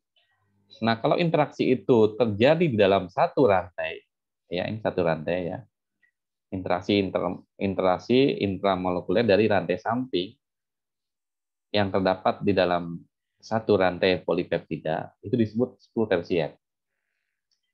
Tapi kalau interaksi yang terjadi antar rantai, baik itu interaksinya adalah interaksi hidrofilik, interaksi ionik, interaksi hidrofobik dan lain sebagainya, maka kita mengenal apa yang disebut sebagai struktur quaterner. Ya. Struktur quaterner adalah struktur yang paling kompleks dari struktur protein, di mana satu rantai bergabung dengan rantai yang lain. Contohnya di dalam struktur hemoglobin. Ya, struktur hemoglobin ini dia terdiri dari rantai alfa, beta, alfa aksen, dan beta aksen. Berarti ada 4 rantai di sini. Nah, 4 rantai itu saling berikatan. Ya, alfa 1, alfa dengan beta ketemu, itu membentuk interaksi intermolekuler. alfa aksin dengan beta aksin membentuk interaksi intramolecular. Kedua-duanya nanti terhubung melalui struktur kuartener ini. Jadi struktur kuartener adalah struktur yang terbentuk karena adanya interaksi intermolekuler antar rantai yang membentuk struktur yang lebih kompleks. Jadi itulah gambaran mengenai hierarki struktur protein. Ya, jadi struktur protein itu terdiri dari struktur primer, sekunder, tersier, dan kuarter. Nah, protein fungsional biasanya dalam keadaan aktif dia memiliki struktur kuartener seperti ini. Sehingga kenapa protein itu bersifat sangat kompleks? Karena dia memiliki interaksi yang sangat kompleks juga di dalam dalam strukturnya. Oke, sampai sini ada yang mau ditanyakan?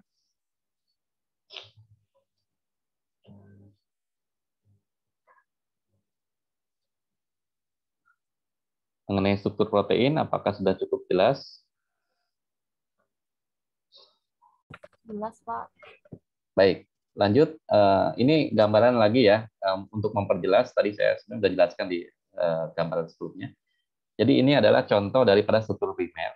Struktur primer itu selalu dimulai dari terminal amina, ya. NH3 sebelah kiri ini kan konsensus ya, seperti yang saya katakan kemarin. Ketika saya minta Anda membuat pentapeptida, Anda harus memulai dari terminal amina. Ujungnya adalah terminal karboksil. Residu 1 itu selalu diawali dari terminal amina. Ya, misalnya di sini R1-nya adalah isoleusin. Kemudian R2-nya, residu yang keduanya adalah alanin, histidin, threonin, tirosin, dan seterusnya sampai ketemu dengan ujung terminal karboksil. Misalnya di sini kita ambil contoh. Ini adalah gambaran struktur primer dari polipeptida yang mengandung 28 asam amino. Di mana 28 asam amino itu terdiri dari beberapa jenis asam amino yang berbeda, ya.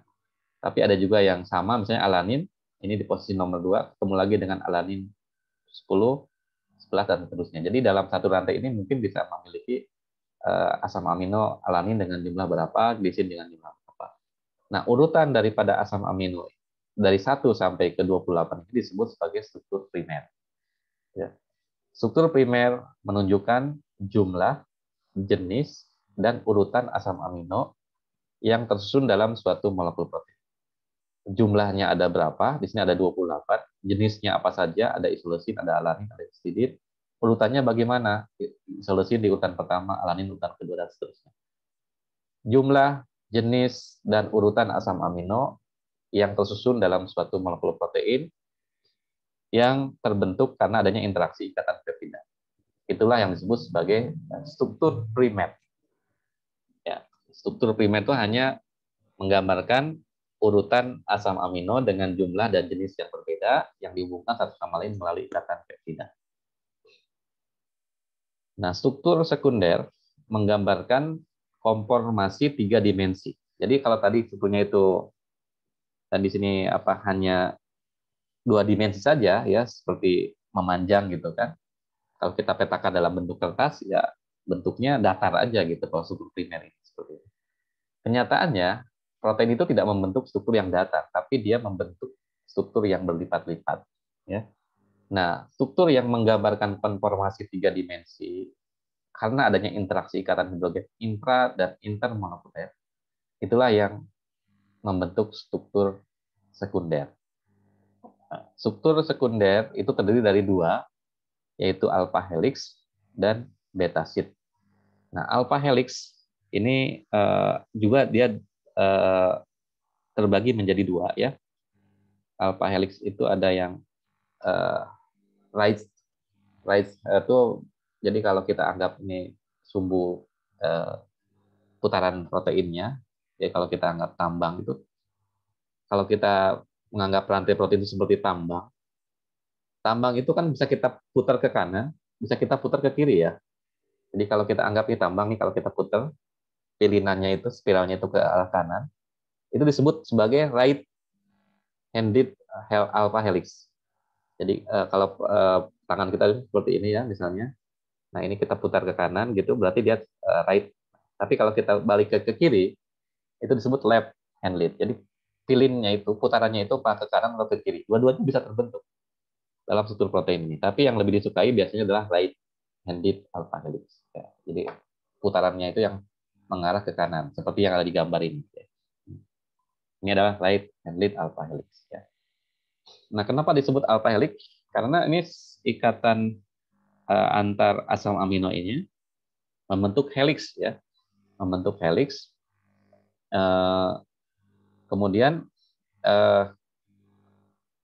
alpha tadi itu untuk menunjukkan perbedaan bahwa asam amino yang membentuk putaran helix ini, dia biasanya membentuk ikatan hidrogennya dari satu residu asam amino itu ke posisi yang ketiga atau yang keempat. Jadi sekitar jaraknya 3,4 ikatan, 3,4 residu, sorry. 3 sampai 4 residu baru dia membentuk ikatan hidrogen. Jadi tidak asam amino yang pertama ketemu dengan asam amino kedua langsung membentuk ikatan hidrogen. Dia akan terlalu, pilihnya itu akan terlalu dekat kalau asam amino satu dengan asam amino yang kedua yang ketemu. Tapi kalau asam amino satu dengan asam amino yang keempat dia membentuk hidrogen, maka terbentuklah right handling alpha helix ini.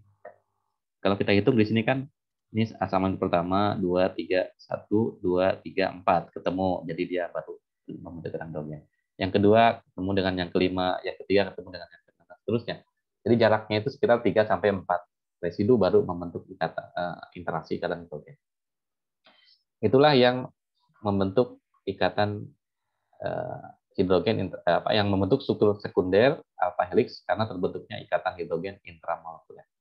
Intra itu berarti dalam satu rantai. Tapi kalau intermolekuler berarti antar rantai. Karena ada dua rantai di sini. Kalau ini kan hanya ada satu rantai, kalau ini ada dua rantai, maka disebut intermolekuler. Nah, intermolekuler ikatan hidrogen yang terbentuk karena adanya interaksi dua rantai itu membentuk struktur beta sheet namanya. Kalau tadi kan alpha helix sama beta sheet. Beta sheets itu bedanya dia terbentuk karena adanya interaksi ikatan hidrogen intermolekuler antar rantai. Ada yang searah, itu disebut sebagai paralel. Ada yang berlawanan arah, jadi rantainya tadi terminal aminanya yang satu sebelah atas, yang satu di bawah, berarti ini berlawanan arah.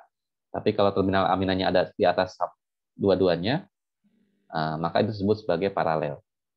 Ya, kalau terminal aminanya satu di atas, satu di bawah, itu disebut sebagai anti paralel. Nah, dalam struktur sekunder beta sheet kita mengenal istilah beta sheet anti paralel dan beta sheet paralel. Sampai sini Anda paham ya perbedaannya? Apa yang disebut beta sheet paralel dan beta sheet anti paralel? Ada pertanyaan? Oke. Kemudian di sini saya menjelaskan bahwa struktur protein yang memiliki konformasi alpha helix ya dengan tadi ada yang disebut sebagai right-handed ya, berputar ke kanan, dengan berputar ke kiri left-handed ya. Kemudian beta sheet paralel dan anti paralel ya, right sheet paralel dan anti paralel. Di sini ada satu kurva yang menunjukkan jadi kalau kita bicara tentang putaran daripada asam amino ini kan ada ikatan apa namanya ini ya, alpha, omega sama theta ya. Rotation about N dengan C alpha itu disebut V. V atau ya ini disebut V ya, yang ini sudut ikatannya ya, sudut ikatan itu disebut V. Kemudian kalau rotasi antara C alpha dengan C yang berikatan dengan rantai sampingnya itu disebut PSI atau C ya, sudut rotasinya. Kemudian ada lagi ikatan antara apa lagi ini? N itu kan berarti kan antara ikatan ikatan amina dengan rantai C yang berdekatan dengan R. Ya. Jadi kalau omega sama psi ini kita putar, ini sudut putarnya nih dari 0 sampai 180. Jadi kalau kita putar seperti ini, ya struktur proteinnya, dia akan mencapai konformasi yang paling stabil ditinjau dari sudut ikatan dan kestabilan energi termodinamiknya. Ini adalah hasil penelitiannya seorang biokimiawan dari India ya, makanya disebut sebagai Ramachandran plot. Jadi dia menemukan bahwa struktur protein yang paling disukai dari sisi tingkat energi, kestabilan energinya, itu hanya ada di daerah sini, yaitu A dengan beta P ini ya, alpha helix right handed dengan alpha helix left handed ya, yang warna hijau ini.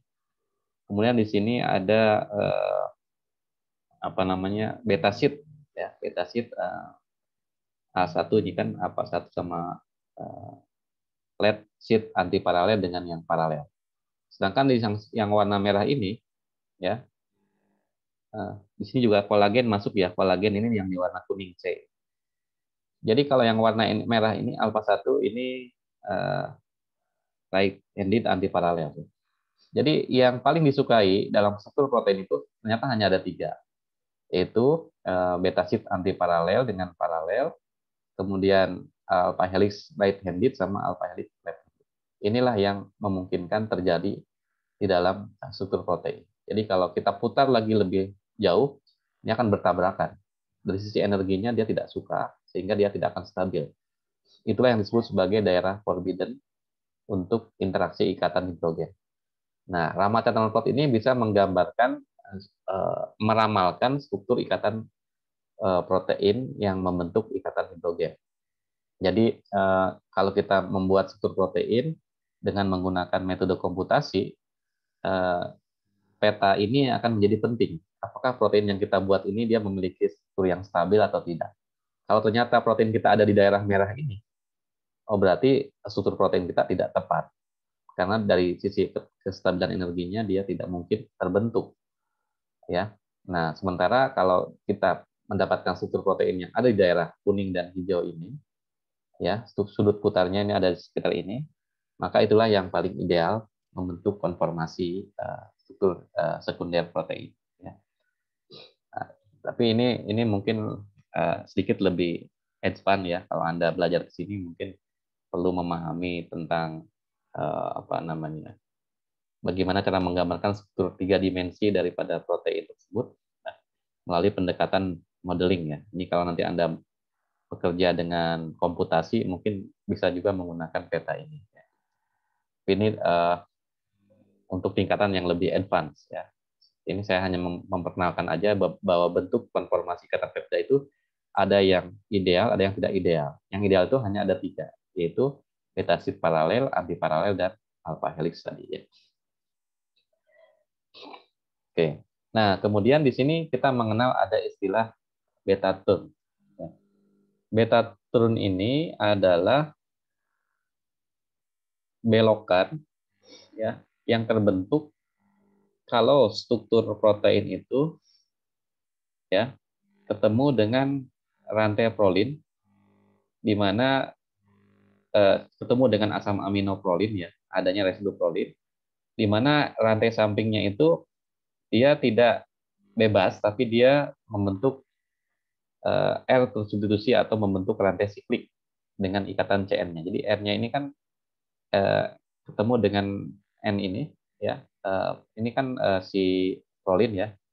Jadi kalau prolin ini karena NH-nya itu tidak bebas tadi ya, NH-nya berikatan, maka ketika ketemu di sini CO, ya CO-nya ini tidak bisa membentuk ikatan dengan N, karena tadi gugus NH-nya tidak bebas, ya, tapi dia membentuk siklik. Akibatnya apa? Akibatnya di sini kalau satu asam amino tertentu ketemu dengan rantai ketemu dengan asam amino prolin, ya, dengan ikatan CN-nya yang tidak mungkin berotasi dan tidak adanya hidrogen substituen pada atom N, sehingga tidak mungkin terbentuk ikatan hidrogen antar rantai polipeptida yang berdekatan. Karena si NH-nya ini tidak bebas, jadi NH-nya tidak akan bisa membentuk ikatan hidrogen dengan CO. Karena NH-nya ini sendiri dia membentuk siklik untuk rantai prolin, khusus untuk asam amino prolin. Jadi ketika suatu asam amino ketemu dengan asam amino prolin, maka dia akan membentuk struktur beta turn atau belokan seperti ini. Ya, jadi dia tidak akan membentuk ikatan hidrogen, tapi dia akan membentuk belokan atau yang disebut sebagai beta turn. Ya. betaten ini tidak membentuk struktur alpha helix lagi atau tidak membentuk struktur beta sheet lagi, tapi dia akan membentuk belokan. Nah, struktur betaten ini hanya terbentuk kalau ada residu prolin yang berdekatan dengan asam amino yang lain. Ya. Itulah gambaran struktur protein yang ketiga dalam kaitannya dengan struktur sekunder. Ya, oke. Jadi sedikit lebih kompleks lagi dibandingkan dengan itu. Nah, sekarang kita masuk ke gambaran yang ketiga mengenai struktur tersier. Yang protein ini kalau kita pelajari strukturnya ya sangat menarik ya, karena dia struktur molekul yang paling kompleks di antara molekul-molekul yang ada di alam. Oke. Jadi struktur tersier protein itu terbentuk karena adanya interaksi intramolekuler dari rantai samping. Kalau tadi interaksi ikatan hidrogen itu struktur sekunder ya, tadi yang membentuk alpha helix sama beta sheet ya. Nah, kalau kita bicara tentang struktur tersier, maka selain adanya ikatan peptida, ikatan hidrogen, maka ada yang namanya interaksi R intramolekuler. Interaksi intramolekuler dari rantai samping ini bisa macam-macam. Kalau tadi kan antar rantai utama ya, bukan rantai samping kalau yang struktur sekunder itu. Bisa membentuk ikatan hidrogen, jembatan garam atau ikatan elektrostatik, interaksi dipol-dipol, interaksi hidrofob, dan jembatan disulfida. Nah, inilah 4 struktur yang membentuk struktur tersier ya, atau yang menopang terbentuknya struktur tersier. Ikatan hidrogen terjadi dari antara apa? Misalnya kalau ada gugus NH ketemu dengan CO gitu ya, atau ada OH ketemu dengan NH, itu kan bisa membentuk ya. Kalau elektrostatik antara asam glutamat dengan lisin, misalnya. Asam glutamat memiliki gugus karbonil yang bermuatan negatif, ketemu dengan NH3+ dari lisin, maka dia akan membentuk ikatan elektrostatik. Interaksi dipol-dipol bisa juga interaksi antara senyawa-senyawa seperti fenilalanin gitu kan, yang polar tapi tidak bermuatan. Interaksi hidrofobik kalau dia ketemu dengan asam amino non-polar, jembatan disulfida kalau ada 2 residu sistein membentuk jembatan sistein. Ya, itulah yang menghasilkan struktur tersier. Mungkin di sini ada gambarannya contohnya ya. Nah, ada 4 gaya yang menstabilkan struktur tersier. Yang pertama, adanya ikatan hidrogen di antara R rantai samping ya, residu asam amino yang berdekatan dalam satu rantai ya, jadi intramolekuler. Ini misalnya seperti ini nih. Ini ada gugus karbonil ya ketemu dengan gugus OH. Misalnya gugus OH apa sih? Asam amino yang memiliki R gugus OH.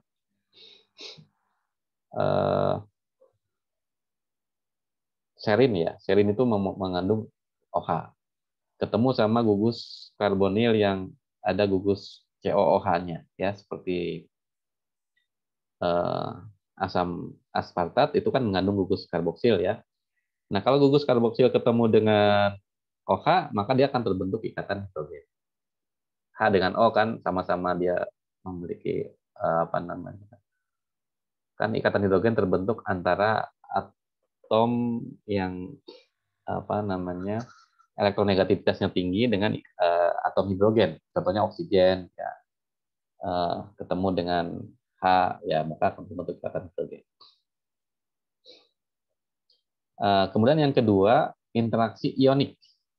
Interaksi ionik antar rantai R atau rantai samping antar gugus R dari asam amino yang muatannya berlawanan. Bisa berikan contoh asam amino yang muatannya berlawanan apa contohnya? Di sini ada residu asam glutamat dengan residu lisin.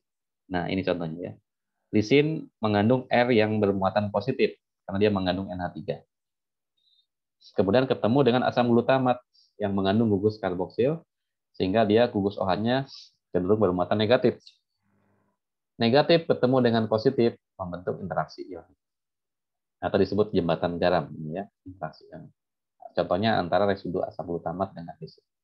Makanya penting sekali Anda mempelajari ya perbedaan rantai samping dari asam amino yang 20 asam amino itu kan R-nya berbeda-beda. Anda harus paham, Anda harus mampu membedakan satu asam amino dengan asam amino lain, atau mampu mencirikan asam amino satu dengan asam amino lain berdasarkan perbedaan nilai rantai samping atau gugus R-nya. Ya. Yang ketiga ada interaksi hidrofobik. Interaksi hidrofobik adalah interaksi antar residu yang mengandung gugus R hidrofob.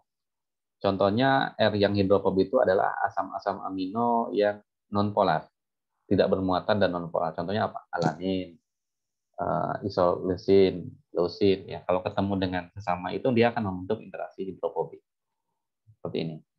Dan yang keempat, ada yang namanya interaksi jembatan disulfida.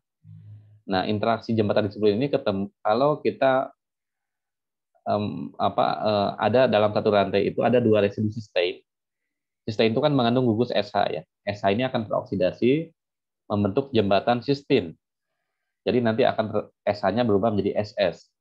Nah, SS ini adalah interaksi kovalen antara dua residu cysteine di dalam rantai sehingga membentuk jembatan disulfida. Di antara interaksi yang terbentuk dalam struktur tersier protein ini, dari 4 gaya yang menstabilkan, yang paling kuat ikatannya adalah jembatan disulfida. Kenapa? Karena dia membentuk interaksi kovalen. Kalau ikatan hidrogen kan bukan interaksi kovalen, ya, interaksi ionik juga bukan interaksi kovalen. Ini dengan suhu dia bisa putus, dengan pH bisa lepas, ya, perubahan pH bisa lepas. Tapi untuk jembatan disulfida ini relatif lebih kuat interaksinya. Mungkin pemutusannya perlu energi yang lebih tinggi. Ya, itulah gaya-gaya yang menstabilkan struktur protein. Jadi Anda harus pahami di sini ada 4 gaya yang menstabilkan struktur tersier. Ikatan interaksi apa saja yang menstabilkannya? Ikatan hidrogen, interaksi ionik, interaksi hidrofobik, dan jembatan disulfida. Interaksi kovalen. Ya. Kemudian sekarang kita bicara tentang struktur kuartener. Ya. Struktur kuartener adalah struktur protein yang terbentuk karena adanya interaksi intermolekuler. Kalau inter itu berarti antar rantai, ya, intermolekul antar molekul. Inter antar rantai atau antar dua subunit atau lebih. Subunit itu sama dengan rantai ya. Satu rantai kan satu polipeptida. Kalau ada 4 rantai berarti ada 4 polipeptida. Atau ada 4 subunit dari rantai polipeptida yang menyusun suatu protein. Contoh yang paling umum adalah struktur hemoglobin. Ini struktur kuartener molekul hemoglobin. Di sini ada 4 rantai, ada 4 subunit, alfa 1, alfa 2, beta 1 sama beta 2. Alfa 1 berikatan dengan beta 1, alfa 2 berikatan dengan beta 2. Nah, protein yang memiliki 2 atau lebih rantai polipeptida yang satu sama lain saling berhubungan disebut sebagai protein oligomer. Ya, bukan polimer lagi tapi disebut oligomer karena di situ ada beberapa rantai. Ya, protein sendiri kan sudah polimer. Dia membentuk lagi dimer kalau dia membentuk 2 rantai, kalau 3 rantai disebut trimer, kalau lebih dari 2 disebut oligomer. Ya. Contohnya di sini adalah protein hemoglobin. Ya, struktur protein hemoglobin terdiri dari 4 rantai yang membentuk protein oligomer, di mana satu rantai dengan rantai yang lain itu saling berinteraksi melalui interaksi intermolekuler. Interaksi intermolekulernya apa saja? Bisa interaksi ionik, bisa interaksi hidrofobik, bisa juga interaksi jembatan disulfida, atau bisa juga interaksi ikatan hidrogen. Jadi bisa macam-macam interaksinya. Sama seperti interaksi tersier, cuma bedanya kalau tersier dalam satu rantai, kalau kuartener di antara rantai yang berbeda. Jadi, sampai sini struktur kuartener adalah struktur yang paling tinggi dari struktur protein, struktur yang paling kompleks di antara struktur protein. Jadi sekali lagi, hierarki struktur protein itu terdiri dari struktur primer, struktur sekunder, struktur kuartener dan struktur tersier dan struktur kuartener. Ya, saya harap Anda bisa memahami ya definisi dan perbedaan dari masing-masing struktur protein ini. Apa yang dimaksud dengan struktur primer, apa yang dimaksud dengan struktur sekunder, apa yang dimaksud dengan struktur tersier, apa yang dimaksud dengan struktur kuartener. Ya. Ini struktur primer, ini struktur sekunder, ini struktur tersier, ini struktur kuartener. Nah, kalau Anda lihat di gambar-gambar struktur protein kan sering kita lihat gambar yang seperti ini, yang sebelah kanan. Struktur ini terbentuk dari struktur kuartener tadi, yang di dalamnya terdiri dari struktur primer, sekunder, dan tersier. Jadi tingkatannya primer ini yang paling sederhana, kemudian ada interaksi karbon hidrogen membentuk struktur sekunder, ada interaksi rantai samping dalam satu rantai disebut struktur tersier, interaksi antar L dalam beda rantai disebut struktur kuartener. Oke, sampai sini ada pertanyaan?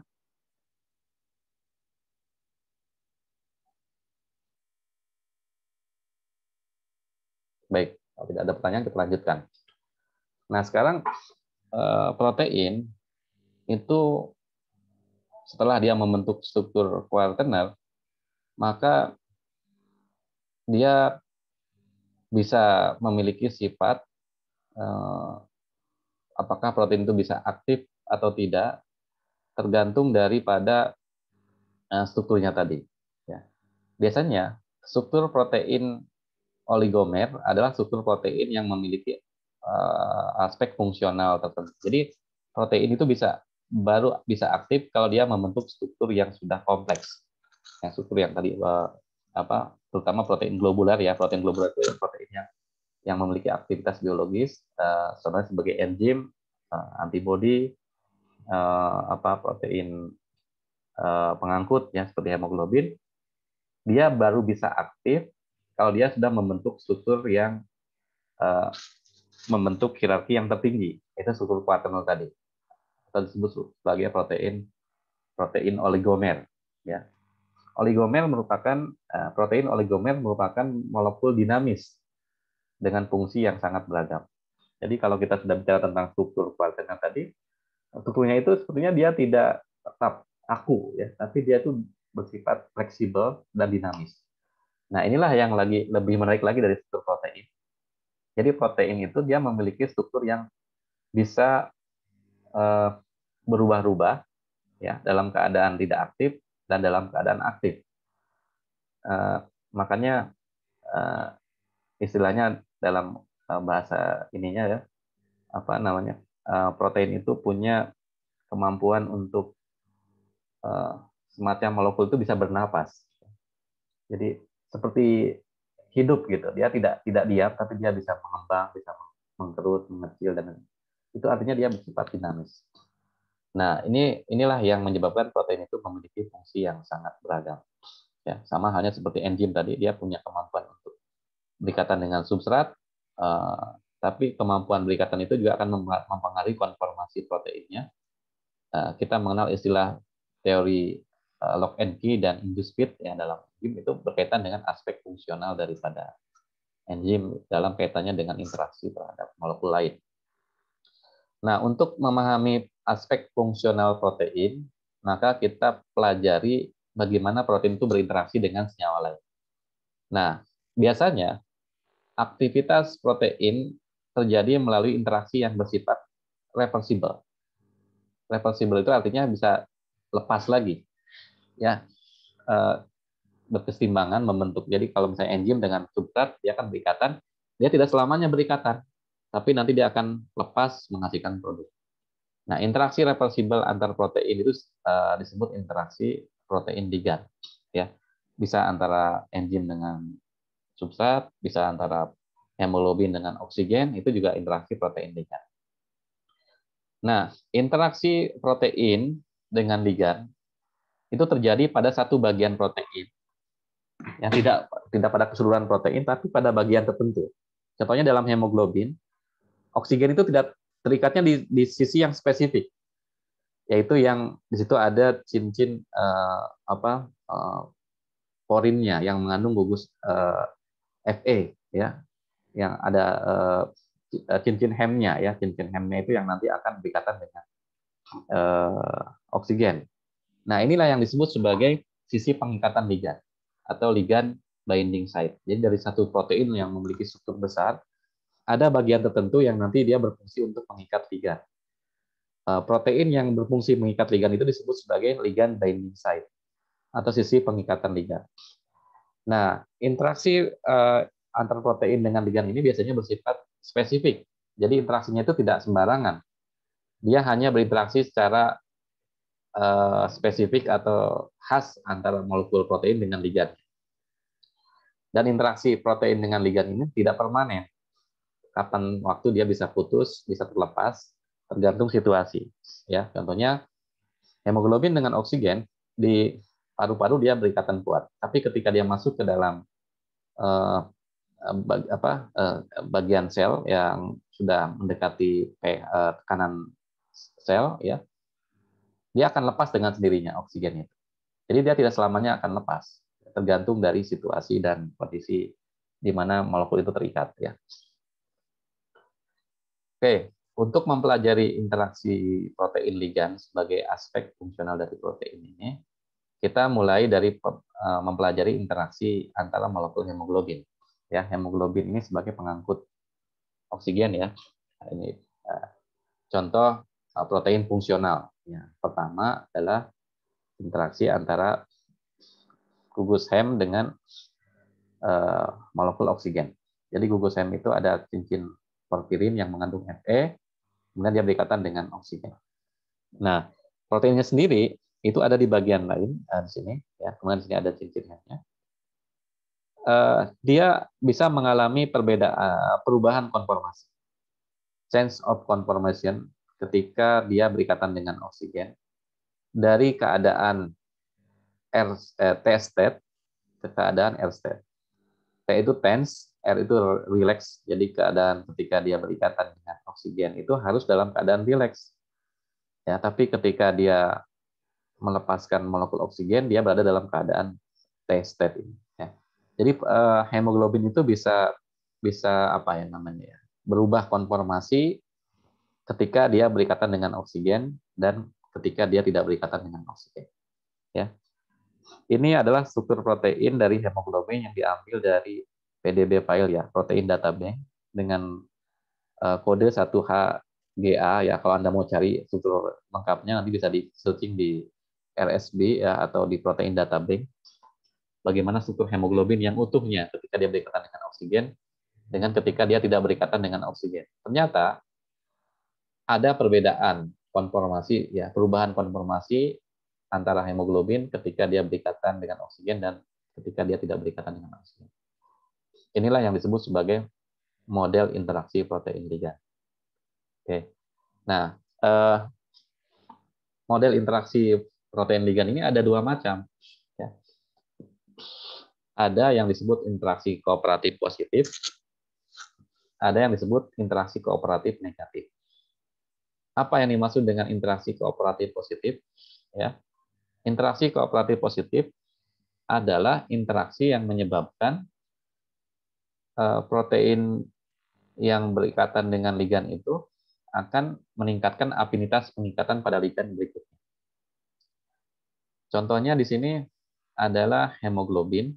Ya, hemoglobin ketika ada molekul BPG, ya. Jadi BPG ini adalah suatu aktivator, ya, dalam human tissue, ya, bifosfoglycerat, ya. Dan dia berada dalam level tertentu dalam sel, ya. Ketika dia berinteraksi dengan hemoglobin pada sisi yang lain, maka pengikatan BPG ini akan meningkatkan afinitas pengikatan protein di dalam paru-paru. Jadi dia meningkat drastis, ya, sampai ke level yang tertinggi. Tapi ketika dia ada di dalam jaringan sel, ya, di PO2 in tissue ini tekanannya kan rendah. Maka dengan adanya pengikatan BPG ini, ya, si afinitas pengikatan protein itu akan menurun.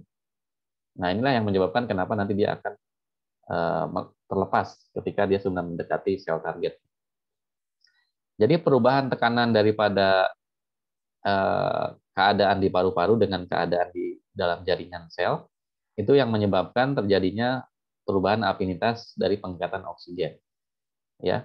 Nah, di sini kita bisa lihat ya, afinitas pengikatan oksigen di dalam paru-paru ya pada tekanan rendah dia memiliki aktivitas yang sangat tinggi ya. Tapi ketika dia tekanannya diturunkan ya aktivitasnya akan menurun sehingga dia akan mudah terlepas ya. Nah, contoh yang lain adalah kalau kita bicara tentang interaksi protein ligan adalah antara interaksi enzim dengan substrat dan enzim dengan inhibitor ya. Enzim dengan aktivator dan enzim dengan inhibitor. Contohnya enzim aktivator itu adalah dengan koenzim ya. Koenzim itu akan meningkatkan afinitas enzim. Jadi pengikatan enzim dengan koenzim itu akan meningkatkan afinitas pengikatan terhadap substrat. Maka itu disebut sebagai interaksi kooperatif positif. Sedangkan kalau interaksi enzim itu berikatan dengan inhibitor, ya, maka pada saat dia ketemu dengan substrat, maka enzim tersebut tidak akan berikatan dengan substrat. Artinya dia terganggu interaksinya karena adanya inhibitor tadi. Maka ini disebut sebagai interaksi kooperatif negatif. Interaksi kooperatif negatif ini adalah interaksi yang terjadi antara protein dengan ligan yang menyebabkan afinitas pengikatan protein tersebut menjadi menurun.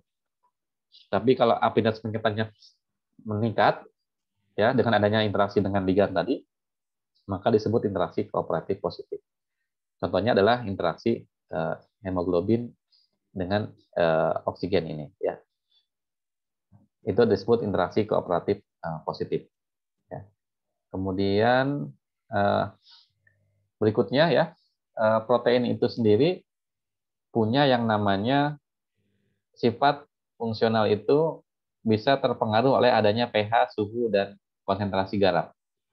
Jadi kalau misalnya kita punya enzim yang aktif secara biologis, kemudian kita panaskan, apa yang akan terjadi dengan enzim tersebut?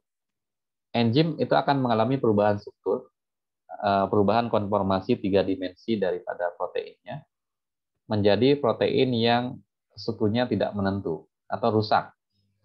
Ya, contohnya ini kita punya struktur enzim dalam keadaan natif. Ya, ada interaksi jembatan disulfida, kemudian ada interaksi ionik dan interaksi yang lain. Ini dalam keadaan natif atau keadaan alamiah. Ketika ini kita tambahkan pH tertentu, misalnya kita asamkan atau kita rubah suhunya, ya dengan adanya pemanasan, maka si protein ini akan mengalami denaturasi. Denaturasi adalah perubahan konformasi 3 dimensi protein dari struktur alamiah menjadi struktur yang tidak menentu karena adanya pengaruh eksternal. Nah, ketika protein itu terdenaturasi, biasanya dia akan kehilangan aktivitas biologisnya. Jadi enzim ketika dia strukturnya rusak karena adanya denaturasi oleh pH atau suhu atau adanya molekul garam, maka enzim ini tidak bisa berfungsi lagi sebagai katalis. Artinya dia kehilangan aktivitas biologisnya. Umumnya protein yang mengalami denaturasi dia akan kehilangan fungsinya sebagai protein fungsional. Enzim rusak dengan adanya pemanasan. Antibodi juga sama, dia tidak bisa berikatan kalau dia sudah strukturnya rusak. Ya, hormon juga sama. Jadi struktur protein yang rusak karena adanya pengaruh eksternal itu disebut sebagai denaturasi protein. Jadi kalau nanti Anda bekerja dengan protein, hati-hati kalau Anda mau mengisolasi enzim, pastikan enzim itu tidak mengalami perubahan konformasi 3 dimensi karena pengaruh eksternal tadi. Sehingga kita harus memperhatikan pH, suhu isolasinya berapa, pH-nya berapa, bagaimana dengan konsentrasi garam dan sebagainya. Ya. Nah, itulah yang disebut sebagai denaturasi protein. Kemudian di sini ada beberapa cara yang bisa kita lakukan untuk memisahkan protein atau untuk memurnikan protein. Yang pertama ada yang disebut sebagai resipitasi garam. Jadi kalau kita ingin memisahkan protein satu dengan yang lain, bisa kita tambahkan konsentrasi garam dengan bisa kita tambahkan garam dengan konsentrasi tertentu. Sehingga nanti akan terjadi proses pengendapan atau disebut sebagai salting out, di mana molekul garam ini akan berikatan dengan air, dan protein yang tadinya larut dalam air akan teragregasi atau dia akan mengendap. Karena dia kehilangan kemampuannya untuk berikatan dengan molekul air, sehingga dia akan mulai mengendap. Ya. Nah, ini biasanya terjadi seiring dengan peningkatan konsentrasi garam. Dari keadaan terhidrasi, dia menjadi dehidrasi karena molekul airnya diikat oleh molekul garam. Protein yang mengalami dehidrasi, dia akan mengendap dengan sendirinya. Itu yang disebut sebagai presipitasi garam atau metode salting out. Nah, kalau kita mau larutkan lagi proteinnya, tambahkan lagi aja molekul air atau garamnya dihilangkan sehingga dia nanti akan larut kembali. Atau disebut salting in. Kemudian yang kedua, ada yang namanya dialisis. Dialisis adalah pemisahan protein dari ion-ion pengganggunya. Seperti tadi, misalnya kalau kita sedang mengendapkan protein dengan garam, untuk memisahkan garam dengan protein ini bisa kita lakukan dengan cara dialisis, di mana nanti protein ini dimasukkan ke dalam satu larutan yang hipotonis, ya, dalam satu larutan buffer, kemudian kita aduk, nanti molekul-molekul garam ini akan keluar dari membran dialisis ini, karena ukurannya lebih kecil dibandingkan dengan protein. Garam-garam yang keluar ini karena dia memiliki perbedaan tekanan osmosis di luar dan di dalam tabung dialisis ini. Kalau di luar kan konsentrasinya lebih encer, karena di sini misalnya tidak mengandung garam, di dalam ini konsentrasi garamnya tinggi, maka dengan sendirinya ion-ion garam ini akan keluar membentuk larutan yang isotonis, ya. Nah, inilah prinsip pemisahan protein yang kedua dengan cara dialisis, ya, memisahkan protein dengan pengotor-pengotor ion-ion anorganik. Kemudian yang ketiga, ada yang namanya kromatografi. Ya, kromatografi itu bisa menggunakan biofiltrasi dengan cara memasukkan protein ke dalam suatu matriks gel. Ya, di sini ada gel yang ada di dalam kolom. Kemudian protein ini nanti akan menyerap masuk ke dalam jaringan partikel gelnya ini, karena gel ini sudah memiliki pori. Jadi sama seperti saringan molekul gitu, ya. Molekul yang ukurannya kecil, dia akan terikat masuk atau ke dalam pori-pori gelnya, sedangkan yang ukurannya besar dia akan keluar lebih dulu karena dia tidak terikat, tidak masuk dalam pori-pori ini. Sehingga nanti protein yang ukurannya besar dia akan terpisah dari protein yang ukurannya lebih kecil. Nah, ini cara yang ketiga, bagaimana kita memisahkan protein berdasarkan bobot molekulnya. Yang keempat adalah dengan elektroforesis. Ya. Elektroforesis itu adalah pemisahan protein di dalam medan listrik, di mana protein ini nanti diberikan muatan, kemudian nanti akan ditarik ke salah satu kutub. Biasanya diberikan muatannya itu menggunakan SDS atau apa namanya surfaktan, ya, deterjen yang mengandung gugus sulfat atau sulfit, ya, SO3-min. Kemudian nanti dia akan berikatan dengan protein sehingga proteinnya bermuatan negatif. Nah, protein yang sudah bermuatan negatif ketika kita masukkan ke dalam gel, lalu kita berikan arus listrik, dia akan tertarik ke kutub positif. Perbedaan migrasi dari protein itu disebabkan oleh ukuran molekulnya. Jadi di sini nanti ada pita-pita yang dihasilkan sesuai dengan bobot molekul masing-masing protein. Inilah cara yang keempat dalam proses pemisahan protein. Nanti proses-proses ini bisa kita pelajari lagi kalau Anda nanti mengambil mata kuliah teknik penelitian biokimia, ya.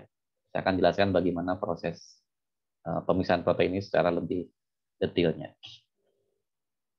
Oke, terakhir, ya. Saya minta kelompok 4, ya. Kelompok 4 Anda diminta untuk mencari contoh aplikasi daripada protein fungsional, ya. Misalnya di sini adalah imunoglobulin, ya, sebagai salah satu contoh protein antibodi yang dia memiliki fungsi sebagai protein pertahanan tubuh. Kemudian bagaimana strukturnya, bagaimana fungsi dan mekanisme kerjanya dalam pertahanan tubuh tadi ya, ketika dia berperan dalam menangkal radikal bebas atau dalam menangkal serangan daripada makhluk-makhluk asing yang ada di dalam tubuh, ya, seperti bakteri atau virus. Ya. Jelaskan berdasarkan pendekatan struktur, fungsi, dan mekanisme kerjanya. Silakan Anda cari referensinya dari berbagai sumber ya tentang imunoglobulin ini. Tapi saya ingin Anda menjelaskan lebih aspek struktur dan fungsinya yang lebih dominan. Ya. Bagaimana strukturnya dan bagaimana fungsinya, bagaimana hubungan antara struktur fungsi dan imunoglobulin tersebut. Ya. Nah, ini nanti akan dipresentasikan minggu depan, ya, berbarengan dengan kelompok sebelumnya yang membahas tentang peptida bioaktif. Silahkan nanti disiapkan PowerPoint-nya. Untuk makalahnya bisa menyusul setelah Anda presentasi, maksimal 1 minggu setelah presentasi baru Anda buat makalah atau baru Anda kumpulkan makalahnya. Berikut nanti hasil diskusi dan tanya jawab. Untuk hari ini Anda silakan buat resume perkuliahan seperti biasa sebagai tugas individu mengenai protein, struktur dan fungsionalnya. Ya. Baik, sampai sini ada yang mau ditanyakan? Bapak izin bertanya. Ya, silakan. Berarti untuk kelompok 4 itu fokusnya ke imunoglobulin aja ya, Pak? Ya.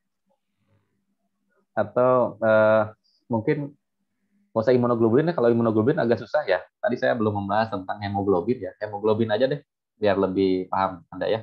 Jadi diganti ya, jangan imunoglobulin, kalau imunoglobulin terlalu kompleks, karena nanti mekanismenya dengan pembentukan sel T dan lain sebagainya. Kita pelajari ini aja, hemoglobin aja. Karena hemoglobin tadi saya belum bahas lebih detail mengenai strukturnya ya. Jadi nanti silakan Anda diskusikan, Anda buat presentasinya. Saya ganti aja di sini ya. Jangan imunoglobin tapi hemoglobin aja proteinnya ya. Sebagai protein pengangkut. Baik, Pak. Terima kasih. Ya. Hemoglobin aja lah biar gampang ya. Oke, jadi sekali lagi buat makalah dan PowerPoint mengenai struktur, fungsi dan mekanisme kerja hemoglobin dalam kehidupan sehari-hari, terutama ya dalam fungsinya sebagai pengangkut oksigen ya. Oke, ada lagi yang mau ditanyakan?